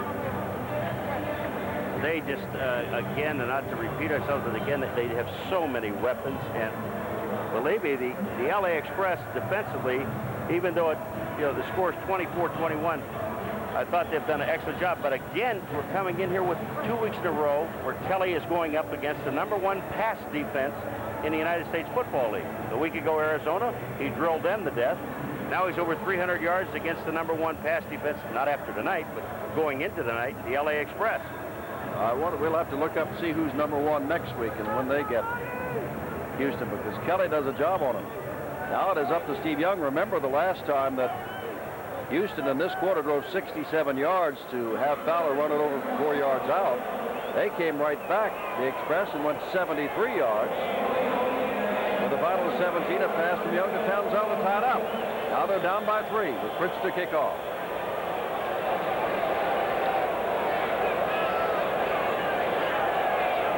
Bodie and Gray, the deep men. Along the ground, they'll let that go. And Gray has it at the 21. Oh, my heavens! Was he put down in a hurry by Donnie Williams, the reserve running back, number 27. He got it at the 21. They've spotted it at the 25. That is a very short kickoff return. All right, Donnie Williams, number 27, is going to make the play. He's just going down reckless abandon, and he hits Gray right there, and he also gets another shot. But the thing with that kick, when all night long, when you're kicking the squib kick down the middle, there's the drive, 10 plays, 78 yards, 431, and then the field goal. But when they're dribbling the ball down there, they have a wedge, Jim. What you ought to do is put some receivers in that wedge. Bodie, the man in motion. Young, the man to throw. Has time, delivers the ball. He's got his tight end, Mike Sherrod. And he is across the 30-yard line to about the 32-yard line. It's 2nd down and 3. Yala put him down. Mike is a 5-year veteran out of Illinois. Had no touchdown catches this year, but almost won tonight. John Hadle has to be concerned. His team has lost 4 of their last 5 ball games. And like Houston, LA has been scoring almost 32 points a ball game. We've only got 21 so far.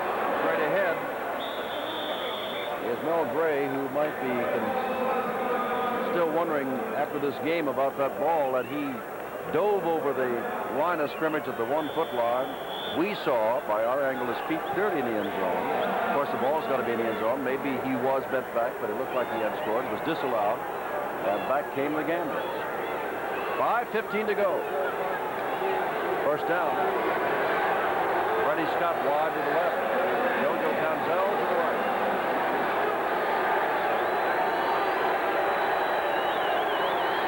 There's Young. Scrambling. He's got the speed to beat everybody there, and does. He's got the first down and will go down in Houston territory at about the 46-yard line. Steve Young, first down. So true. Does he have the speed to get to the outside? Watch what he does to get to the outside. Runs right by all the defensive linemen. Here goes Young. Play action pass to Gray. Now watch. He's going to start going to the outside. Caton is after him. 93 is Hosea Taylor is after him. And Young, now he's pointing. Here's where he should have gotten out of bounds. I thought he might, but he did not. It's a first down. Let's say in motion. Young hands off to Gray. Gray's not going anywhere. Barely got back to the line of scrimmage, and that is about all. As you can see that Andy Hawkins came in to make the stop. Line back on the left side. Malcolm Moore checks in.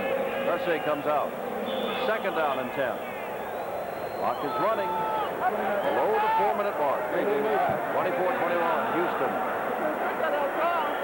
For what?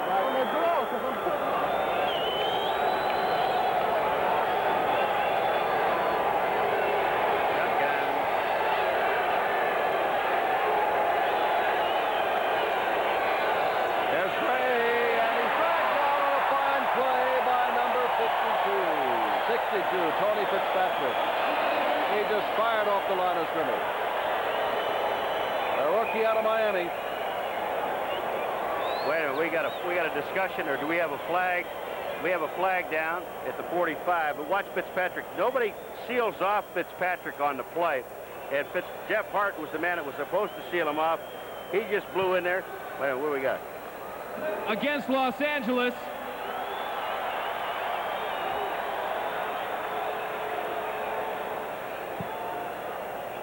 And Ted Humphrey will tell us. Illegal crackback block. Offense number 84. The penalty is declined. Third down. That's Malcolm Moore. They don't want to give him another down, and they got 5 yards on the loss anyway, so it's third down and 15. Here's where Young needs a big play with 3 minutes 36 seconds to go. On his own 49. Shotgun.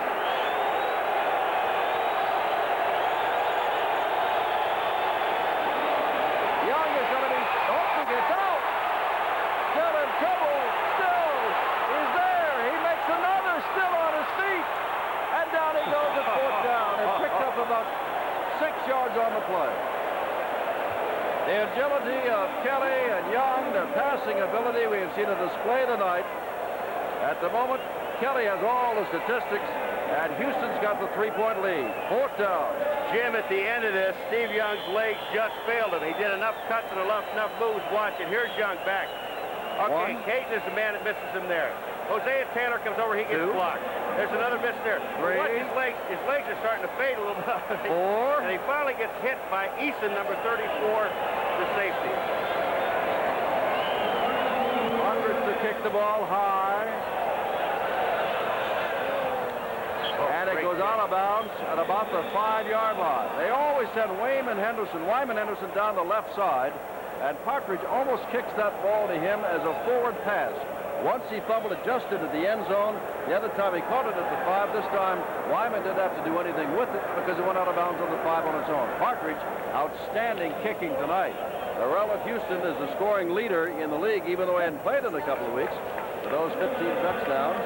Bojovich is a kicker. Herschel Walker is not a kicker. Anderson is a kicker. And Gary Anderson is not a kicker.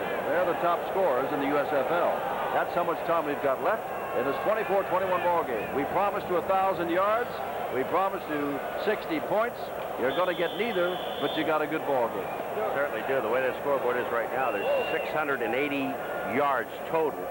If that's official, it's on the scoreboard. 45 points.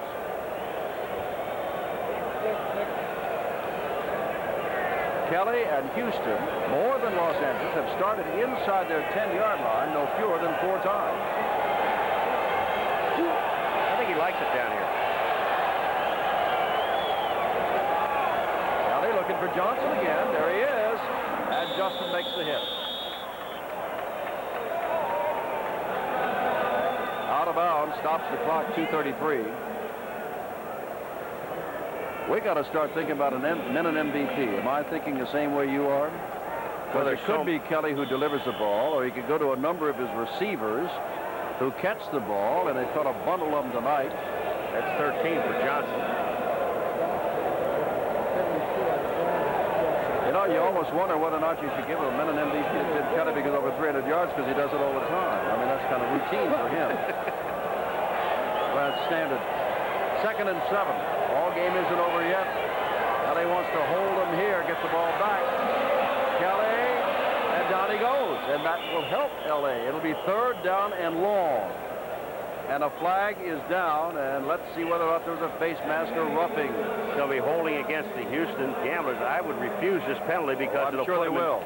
3rd down situation inside the 10. And holding is only, what, they're only going to go halfway back, so it's not going to do anything to them.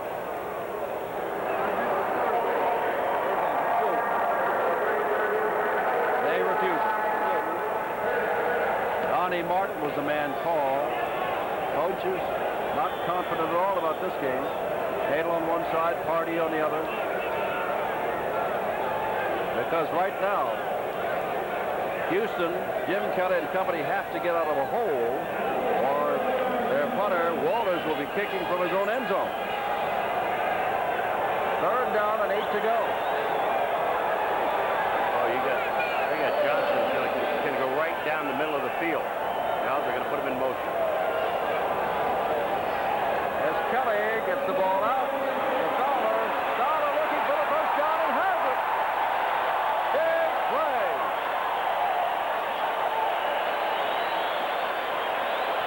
Now let that clock run down to the 2-minute mark. Now time has been called because an express man is down on the field, Danny Rich, the linebacker. He'll met up head-on with Todd Fowler, the big fullback who's already scored a touchdown tonight. You don't see anybody leaving here either, do you? Nope, not at 24-21.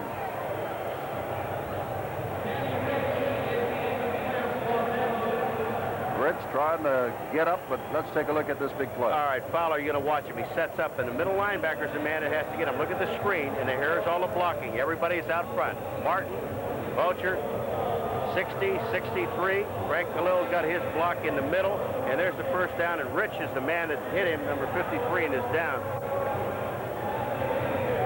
When you say in a game, Jim, that the offensive guys get tired, the defense has been on the field a long time, they're tired, I can tell you this defense is tired. The amazing part about it are the receivers for the Houston Gamblers. They've been running all over the place all night long, and they don't seem to ever get tired. Well, they only weigh about anywhere from 145 to 160 pounds apiece. This is what we were telling you about Houston, where they started out on their own 5, on their own 1, got it out to the 33, went on to score a touchdown on their own 14 and marched it. That's in the second half only. They were in the same kind of situation in the first half, but that was a big play from Kelly to Fowler, who took it for the first down on 3rd and 8 and bottled up. Now they'll start that clock again, and they can let this thing simply run down to the 2-minute mark. Okay. No need to come out of that huddle at all. I think the official did wind the clock, but he wound the clock, and the clock's not going. If there's an LA man down, and Kelly's probably saying, hey, why is he's got to do something because they're down inside out of 13 seconds out. They're down to a 10. And Kelly thought that the clock would wind. Clock did not go a bit. Now inside 2 minutes, if you get a first down, they stop it. But then again, they also wind it. That's Fowler getting out there.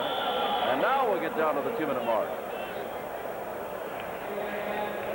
And there it is. Now there's the 2-minute mark. It'll be second down and 5, and it's Houston up by 3 with time running out. This is how I give my business career an extra edge. If you're in shape, you've got the edge. Speed Stick deodorant gives you an edge, too. Speed Stick is wider than narrow sticks, gives you man-sized protection. The wide stick feels good going on, and it takes just a few strokes. It's a great value, too. In this world, a little extra edge is all you need. Let the wide stick give you the edge. Speed Stick deodorant. By Menon. This is a stress test. Rick Mears and the Pennzoil Penske Indy car have to run at speeds of over 200 miles per hour for up to 500 miles. The engine must hit over 10,000 RPM. This is a stress test, and this is no picnic for a motor oil. This is where Pennzoil's quality and high technology are tested to the limit. And this is why you want Pennzoil protection in your car. Pennzoil, high technology and quality. Ask for it. Hardy on your left, Hadel on your right. We have solved the dilemma. And I must say that Paul came up with the answer. When the man went down for L.A. Rich, they were charged with a timeout. And therefore, the clock does not begin until the ball is in play again. So that is why the clock did not wind down. So it is 2 minutes. The officials are right. We were incorrect. It's second down and 5 to go from the 27. 24-21. Gamblers, Menon MVP. We got a pretty good idea, don't you? Here's Kelly, puts it out there. Oh, look at the catch across the way by Sanders. One hand high in the air, right drain all over him, and he made the catch. Well, he only picked up a couple of yards on the play, but the play that Sanders makes, just watch the catch. That's what I'm saying. When you've got people that can receive the ball and catch as well as these guys do, there's a little one-handed shot behind the back. That's Drain out there with him. He only picked up about a yard, and he needs a total of 4 to get over 100. But look at the catch, folks. This is what these guys have been doing all evening. Time has been called. The Express don't want him to run this thing off here. The ball at the 28-yard line. Another big play. 3rd down and 3, or they've got to give it up. At the moment, the Gamblers have hit the 400-yard mark, which is what they've been averaging all year long, 400.9 yards. They're below their scoring average, but they're still leading in this ball game by the score of 24-21. If they don't get the first down or kick it away, L.A. will have a chance for John Hadel. They've been going poorly. 4 out of 5 they've lost. The Gamblers trying to win their 4th in a row. Kelly at the moment 35 of 47, a couple of touchdowns, 1 interception, and he personally has 360 of the 400 yards tonight. And Paul will go back to Buffalo as you take a look at the statistical comparison, realizing that the team he played for and in the area in which he lives drafted Jim Kelly #1 and didn't sign. Well, how about yesterday? They had a chance to see Joe Cribbs, who they lost to the Birmingham Stallions, gain over 240 yards on his own, passing, receiving, and running the ball. He's over 1,000 yards for the USFL season. Do you think they're not sick in Buffalo? All right, big play of the game. Houston wants to hold on to it. L.A. wants to get it back. 3rd down and 3 with 1:48 left. Kelly does not get it. They'll have to give the ball back. Fletcher Jenkins is there with him. Number 90. They only need a field goal to tie. Clock is running 1:35. L.A. does not want to use one of its timeouts now. They can take it down to almost a minute. Then L.A. will have the ball with about a minute. You take the penalty here, it won't make any difference. Let it go down. They'll have the ball with under a minute after the punt and only 1 timeout. Remember, Dwayne Gunn can fly. He's the man back deep for the kick of Walter. 6, 5, 4, 3, 2. Get the ball away. No flags on the play. Gunn is going to let it hit. Will not get a return on the ball at all. 56 seconds to go. The ball is inside the 30. 55 seconds to go. 1st and 10, L.A. and Steve Young, perhaps their last chance. Don't talk to me about high tech. You fellas know I'm used to some pretty sophisticated filter systems. Test pilot Chuck Yeager for AC Delco. Now, I don't care what kind of car you drive. The filters you want to buy are AC filters. An AC oil filter can serve you up to 15,000 miles. An air filter, clean up to 30,000 miles. The choice is yours. But for my money, it's AC Delco, the smart parts.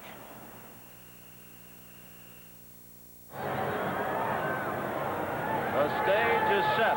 55 seconds to go. Houston 24-21. Zendejas has missed 2 field goals so far tonight, but remember they were of 60 and 50 yards. Young will at least try to get within range for him to have a closer shot than that, and they'd like to go all the way and win it in the last 55 seconds. Kelly's had the statistics. Young will try to win the ball game. Young throws it out to Bodie. Bodie going trying to get out of bounds, and they're going to say he did make it out of bounds after the first down, getting across the 35 to the 38. Bodie, 47 seconds. Took 8 seconds, Jim, on that play. Not only did he get out of bounds, but he also picked up 12 yards and got the first down. A few more of those, and Zendejas may be asked to tie the game.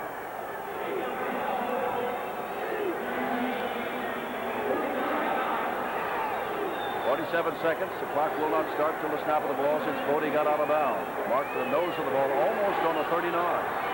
Tony Zendejas, Jim, he's standing down there all by himself. This is a time where the team leaves you alone because it may come down to just you. Young out of the shotgun.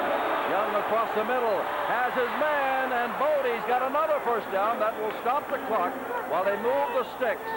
40 seconds to go, and a gambler is down, and that means a really stop the clock and charge a timeout. Not to L.A. Because a gambler is down. That is Andy Hawkins. His brother Mike is already out of action. Hurt. I don't know if Andy is that hurt. Now, the first play that they threw to Bodie to the outside took 8 seconds. This last play took 7 seconds. There's 40 seconds on the clock, We give it an average of 8. That's 5 more plays, at least 5 more plays. There's Zendejas, Jim, and it's a lonely man. Just only McCarthy's just holding for him. In 2 plays, Paul, as we watch Zendejas, they moved the ball 30 yards and have it now at the 43-yard line. A couple of more plays with the same amount of time, and Zendejas will have to come out.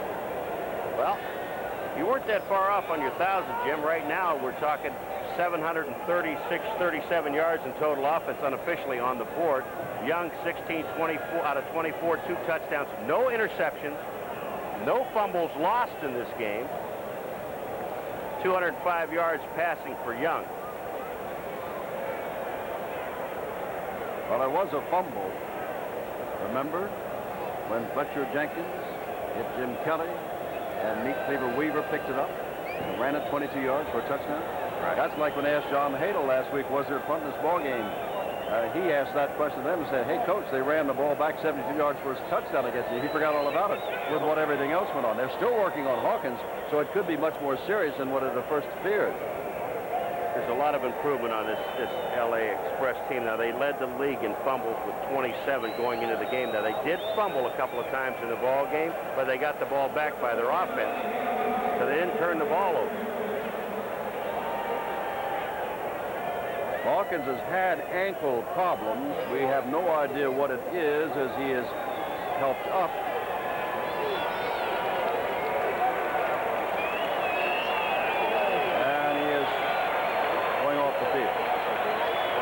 They'll miss him on defense. There's Tony Zendejas. 0 for 2 tonight. Now that looks terrible, but one of them was 50 yards and one of them was 60 yards. Jack Pardee, his team has won 3 in a row. They're 40 seconds away from winning a 4th in a row. John Hadle, his team has lost 4 out of 5. They're 40 seconds away from losing 5 out of 6. It all depends on how you look at it and what happens. Here they come. The crowd is up. This is the first down from the 43 of Houston.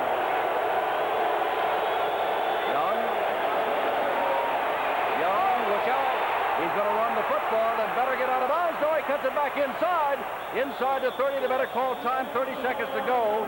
They've got a first down. That will stop the clock for the moment. That's their last one. Well, why did they take it if they took it? Well, I saw John Hadle on the sidelines, and he was telling Steve Young to call a timeout, so this came from the bench. Because they would stop the clock by getting the first down if he's going to run another play within the last 2 minutes. Which hash do we want to be on, Dick? They're looking at hash marks now for the kicker. Where's Tony? Tony wants to see Tony's in day off now. Find out what hash he wants him on. Tony said, I don't care. He's got a first down. Whatever they do will be designed to wind up at least on the side of the field of the hash marks as Zendejas would rather be. They'd like to take it all the way if they can. Jim, I think, you know, in the defense, now they're geared to watch everything to the outside.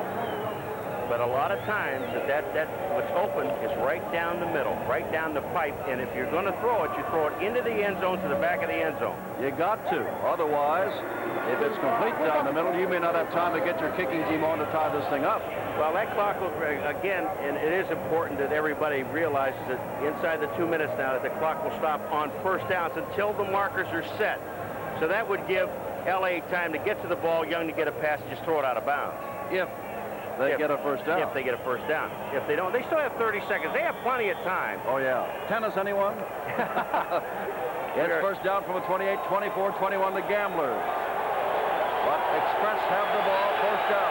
30 seconds left in the regulation time. They're going to let Kevin Nelson get a few yards at all. And now they've got no timeouts left. They better line up and throw that ball out of bounds in a hurry. 18, that's what Hadle is saying. 17, 16, throw the ball somewhere. 14, 13, down toward the sidelines and out of bounds. And there was a push of Freddie Scott over there, not called, but they stopped the clock. Now Zendejas has missed a field goal from 60 yards out, from 50 yards out, and will try one from approximately 42 yards out. And let's quickly check between the 40 and 49. He's 1 for 3 this year. And Jim, what a lot of pressure you put on. You have 30 seconds and the ball inside the 25, and they're going to give you some stuff down the field. You have 30 seconds. Could have gone for the end zone at least 2 or 3 times. 42-yard field goal to tie. Ball is down, ball is up. It may be, it is good. Tie ball game, 4 seconds to go. Don't you love it? Zendeja is probably saying, at last you got me somewhere near my range instead of 60 yards or 50 yards. Tie ball game. Do you have any idea with these two teams now? We're talking 756 total yards in the game. Zendejas makes it. Now, we'll see that Zendejas missed a kick before. You remember his expression, what's Zendejas now? Tell me if he knows it. Does he know it? Yes, indeed. Right away. When they hit it to field, he knows he has it. Do you have any idea, Jim? There's 4 seconds left to go. They're going to squib it down the middle. Now, if time runs off on the clock when they kick off, would you not kick this ball out of bounds? Remember on the kickoff I told you before, right. L.A. kicked off, or Houston kicked off to L.A., and time ran off on the clock. It went under 11 minutes. Now, wouldn't you just kick the ball out of bounds? But the thing said it cannot stop on a penalty. That's right. So they'd have to kick it again anyway. Right. But you're answering your own question. Yes, indeed. I think it just came to me. But what I'm talking about, in the overtime, the flip of the coin, the way these two teams are going up down the field, whoever gets them. Oh. All right, let's just see what happens. For Dan, I don't think standing back at the 1-yard line, he feels he's got much of a chance to get this ball because he can fly. Kelly is all ready to come out, depending on who gets the ball in overtime. I'd kick an onside kick. Well, let's see what they do. But they've got time to quickly call time. If it's too short, you might be giving the other man, Fritz, a chance to... Now, if you kick an onside kick, all the fighting, and by the time there it is. Okay, there it is. There it is. Now it is touched. Now the clock begins to roll, and it goes right down, and it says 1 second left on the clock. Now that time did not start to go off the clock until he did touch it. Yeah, well, that's different. But I don't blame the officials for this thing. You blame the timekeeper in the towns that you're in. He decides when he's going to turn the clock on. But what I'm saying is if I was a coach, I would have told him something the last time. On the 34-yard line, 1 second. And you never know. Out of all the offenses in professional football, with 1 second to go, Jim Kelly at the control, and the 4 wide receivers they have, it's not that bad a consideration that something might happen here. See where Kelly's going to put it up. Well, Aaron Mitchell is going to go back about 40 yards, and they're all moving over to the left. There they go. They got 3 running down, and there goes Kelly, but a flag is down. Eddie Weaver. If it is a penalty against the Express, and Kelly is down, he's getting up. If it's a penalty against the Express, they still got another play. Against the offense, it's all over. Let's see what happens. Not enough men. Illegal formation. Offense. Only 6 men on the line of scrimmage. The period is over. We're going to have the toss of the coin, and we're going to have overtime, and we may get our 1,000 yards in offense yet tonight. Oh, yeah, these two teams can go up and down the field. But I'm with you. Whoever wins this toss of the coin. That's what the coach is saying. All right, now let's go out there and win that toss. Oh, what a good ball game. John Hadel's been in some overtime games, hasn't he? Oh, yeah. And remember, Oklahoma took this ball club in overtime, meaning Houston 31-28. John said we've played for over 3.5 hours, and we've got to go to overtime. I don't care. Yeah, I have no place to go. I've got to go to New Orleans tomorrow for the draft right on ESPN. Here's Ayala coming out from one side, Hart from the other, and they will toss the coin, and that's what we will listen for. And there go our people out there. We got the camera right on it. Let's listen. He wants head. And it is tail. Uh-oh, Houston got it. Houston got it. That's twice tonight that L.A. has lost a toss.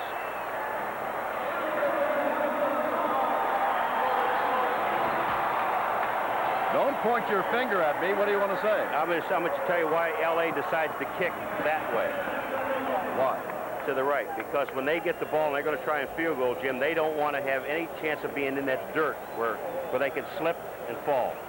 Okay. It is 24-all. We're going to have an overtime period, but first let's check in again with Tom Nees. A long day's journey in tonight continues into overtime, and for John Haydel. To Houston, and Jim Kelly will have a chance to add even more yardage to his impressive yardage of 360 yards. Whoever scores first, that's it. Houston trying to preserve that 3-game winning streak. L.A. looking for respectability. It is a fine young ball club the Express have, and they're getting a little bit better as each week goes by.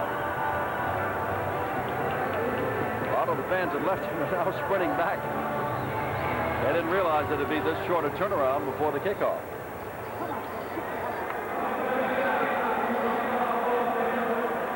The overtime period begins.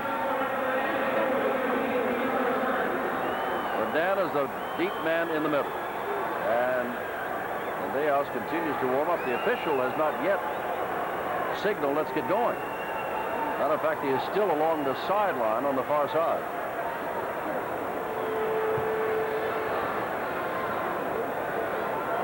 And you can take a look at the fourth quarter stats.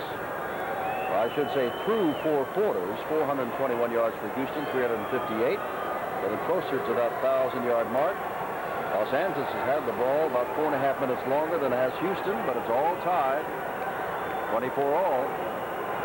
Ricky Sanders is going to have his chance to get his 100-yard pass receiver.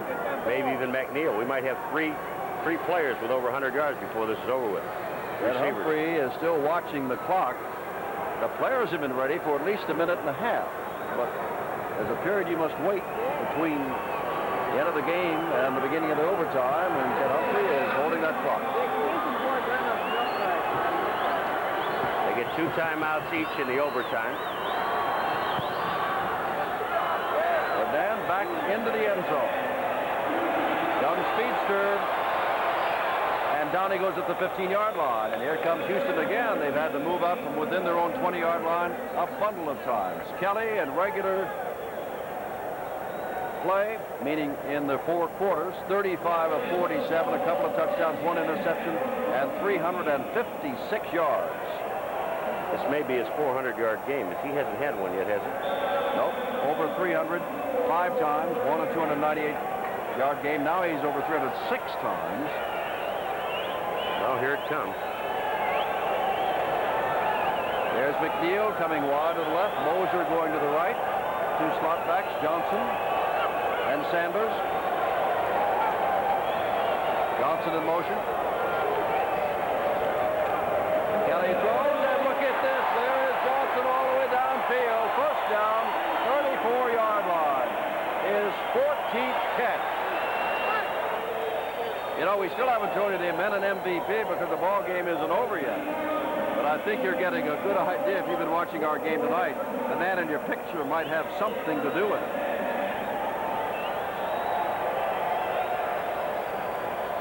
Kelly has now thrown for 375 yards. First down. That wide open right down the seam. Come back the other way with it. Kelly coming out of the backfield. Johnson again gets up. Just picks up a couple of yards. Dwight Crane is there. Second down at about 5. Clock means nothing. Just score. Just score. Steve Young is hoping they do not. He gets back. Come on, big defense! Give me another chance. We'll keep you up to date on how it goes on down the line. Johnson has now caught the ball 14 times, 139 yards. Kelly 37-49 for 380 yards. 20 yards away from the 400-yard mark.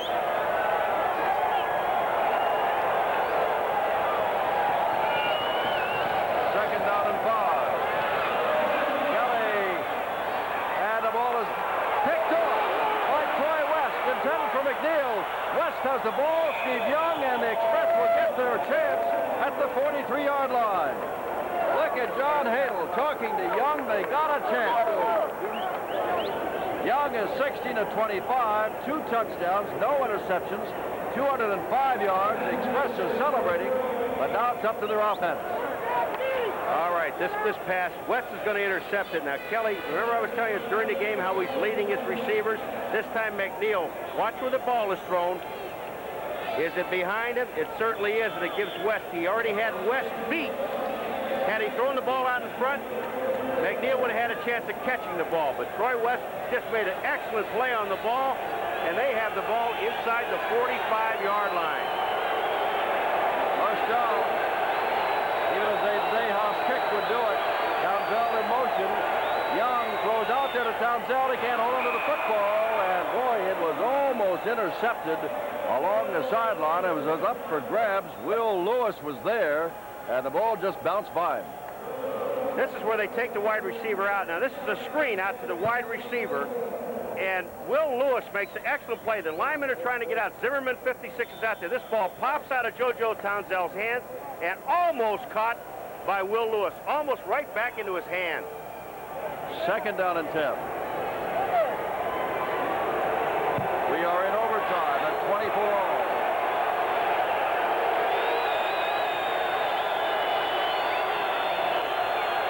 Straight ahead, Kevin Nelson, not much. And now it is third down. Fitzsimmons, who made a big hit toward the end of the ball game, makes the hit there. Now the question is not a field goal, not a score, but get a first down, or you got to give the ball up again to Houston. West made the interception. Golden opportunity for Hale's men. And right now it's third and 8. You know, it's amazing how the coaches, they go from smiling to from happy faces to sad faces. Crowd is up. Young has the time, has his man, and not caught. Kevin Nelson out of the backfield. And now there's a flag in the backfield, and Young may have been roughed. If so, it is a first down. They roughed the passer. First down, Los Angeles. The only guy I saw back there was Caton, number 77, and also Fitzpatrick was in the area, but this is, it would have been fourth down. They would have had to turn the ball back over. Now there's a 15-yard penalty. This is going to put the ball inside the 30. Do you kick now? I wouldn't. Personal foul. Roughing the passer. Defense number 77. First down. And that is Pete Caton. Now, let me tell you something, because we may have to get off the air in a hurry should this end. If Houston should have its 3-game winning streak broken, Houston, Michigan, and Oklahoma would all be 6 and 4 at the top of the Central Division. First down. I hope they forgot the flag. They have to go back to the 47-yard line and pick up a flag. Those things are important. Ball is at the 27-yard line. It would be about a 45-yard field goal from here. They want to get it closer, so it's a chip shot. Remember, they were down. They kicked the tying field goal with 9 seconds on the clock. 4 seconds when the play was over. Mercy in motion. Young fires, and it is caught by Townsend at the 20. And now they're within 37 yards of a winning field goal and within 3 yards of another first down. You talk about pressure on a coach. This is when do you decide to make that move without a mistake? Now, it's second down. Time is really not important. They've got 11:36 and counting to go. Here's where you run the ball 2 more times and you put it right in the middle of the field. If they win this, Pete Caton's roughing the passer is the big play of the overtime in the game. Run not very far, Nelson. Third down, and they can run another play. Third and about 2.5. There's Dejas. Well, Tony, they never said it was easy if you want to be a star. Called on to get the 42-yard. Those other 2 attempts were 50 and 60 yards. Boney is being waved in by Steve Young with the play. See all those face masks on all the other guys, bars all over the place? Then Dejas has that little white jobby right there. That's not to block his vision, figuring he's not going to get hit anyway. Scott, Boney wide left. Townsend goes motion left. Young is in trouble, and it may be out of field goal range for Zendejas. A big sack by Myers, a blitzing safety along with Fitzpatrick. Zendejas will now have a much longer attempt. It'll be well over 40 yards, about 42.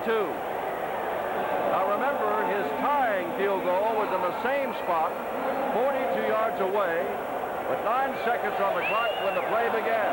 He will now try to win it from 42 yards away. Oh, now Houston's going to take a timeout and make him think about it a little bit. Bart East seems to be a little heavy looking shot. John doesn't want to look. John doesn't want to look. They call timeout. Yeah, now he's got to stand up. No, John wasn't over there getting sick. He just didn't want to watch it. I tell you what, we've got to get a men and MVP too, so get in your mind who we say if he makes it or does not make it if it goes on, because this is not settled yet. The men and MVP is not settled, nor is Good interior design of a car is as important for a driver as it is to the pilot of an aircraft. Ford consultant Jackie Stewart. When I'm in a car that's well designed, I really feel in control. I'm well supported by the seat. I can reach everything, see everything, operate everything efficiently. Ford are on the leading edge of the science of interior designing. Have you driven the best-built American cars? Have you driven a Ford lately? The elements will come to test your spray paint outside where metal needs great protection. When you choose an ordinary spray paint based on price, you pay the price. When you choose Rust-Oleum spray paint, you choose a paint that fights fading and rust longer than ordinary spray paint. So when the elements come, be ready. When others fail, Rust-Oleum won't. Jack Pardee. He can lose on this play. Don Hadel, who had his back turned, now striding up, can do no worse than tie on this play, barring, of course, a blocked field goal and the ball going the other way. He has already tied this game. Hadel again. Why not, John? Come on, John, take a look at it. He'll listen to the crowd. Well, I'm telling 42 yards away to win or keep the ball game at a tie. 42 yards out, a lot of foot, and it is good. And the Express with Zendejas, whom I immediately give the Men and MVP award to and $1,000 to Tony Zendejas. Jim Kelly had earned it until Zendejas, with 2 42-yarders, wins it after tying it in the last seconds of regulation time. John, look at him. All right, Frankie. Hadel's happy. He's smiling. It lost 4 out of 5. Houston had won 3 in a row. Jim Kelly had the award all wrapped up until Tony Zendejas, with the pressure on in the last seconds and in overtime, kicked 2 42-yarders. All right, watch Tony Zendejas. He'll tell you. He knew it. As soon as he hit it, he knew it. And a quiet crowd walks out. And in the Central Division, it is 6-4 for Houston, Michigan, and Oklahoma. John Hadel didn't want to look. He hears. He didn't see it. He doesn't even look around even now. No, he grabbed a hold of Mel Gray and just almost choked him to death. John's a happy man. There's Ray Malavasi. That man there, forget his name, but he's their security man. The Express are now 4 and 6 below the 500 mark, but when you've lost 4 out of 5 and come on and do it like that, our Men and MVP is right there, $1,000 to the college or university of his choice. He graduated from Nevada, Reno. I would assume it will go there. There's our Men and Most Valuable Player. The Express, Kelly had all the statistics. Young did not have the statistics of Kelly, but in the end, it was the Express who win the ball game in overtime with 10:19 left on the clock, 27-24. It'll be a happy trip back from the Astrodome to Los Angeles, California. Well, Paul, we didn't get the 1,000 yards, we didn't get the 60 points, but we got a great ball game. And we almost had a 400-yard day by Kelly. Very happy. I'm Jim Simpson with Paul McGuire. Good night from the Astrodome in Houston, and let's go now to Tom Mees. This football game you just witnessed had everything you could ever want. The LA Express now move into a second-place tie in the Pacific Division with Arizona. Their record now up to 4-6. While the Houston Gamblers have their 3-game winning streak broken, their record falls to 6-4, but they're still in a 3-way tie for first in the Central Division with Oklahoma and also with the Michigan Panthers. Houston plays at Michigan next week in a very big ball game all of a sudden. LA goes home on Saturday to play the Pittsburgh Maulers. Our final again, 27-24 in overtime. That's the final score from the Astrodome in Houston.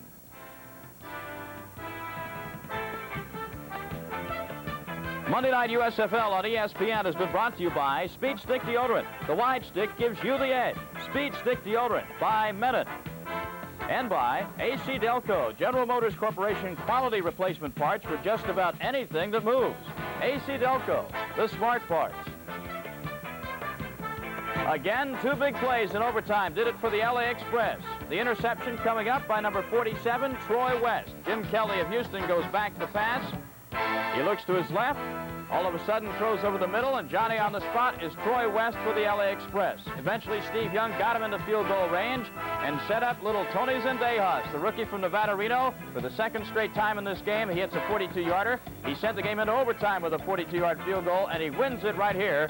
So the LA Express, who've had a lot of hard luck, win it in overtime. Our final score, Los Angeles 27 and the Houston Gamblers 24. Don't forget Saturday on ESPN, more USFL action from Jacksonville as the Bulls, who have won 2 in a row, take on the Tampa Bay Bandits, who have won 4 in a row. Kickoff at 8 Eastern, 5 Pacific time. Our final score once again, the LA Express 27, the Houston Gamblers 24. For Jim Simpson and Paul McGuire, I'm Tom Mees saying good night from the Astrodome in Houston.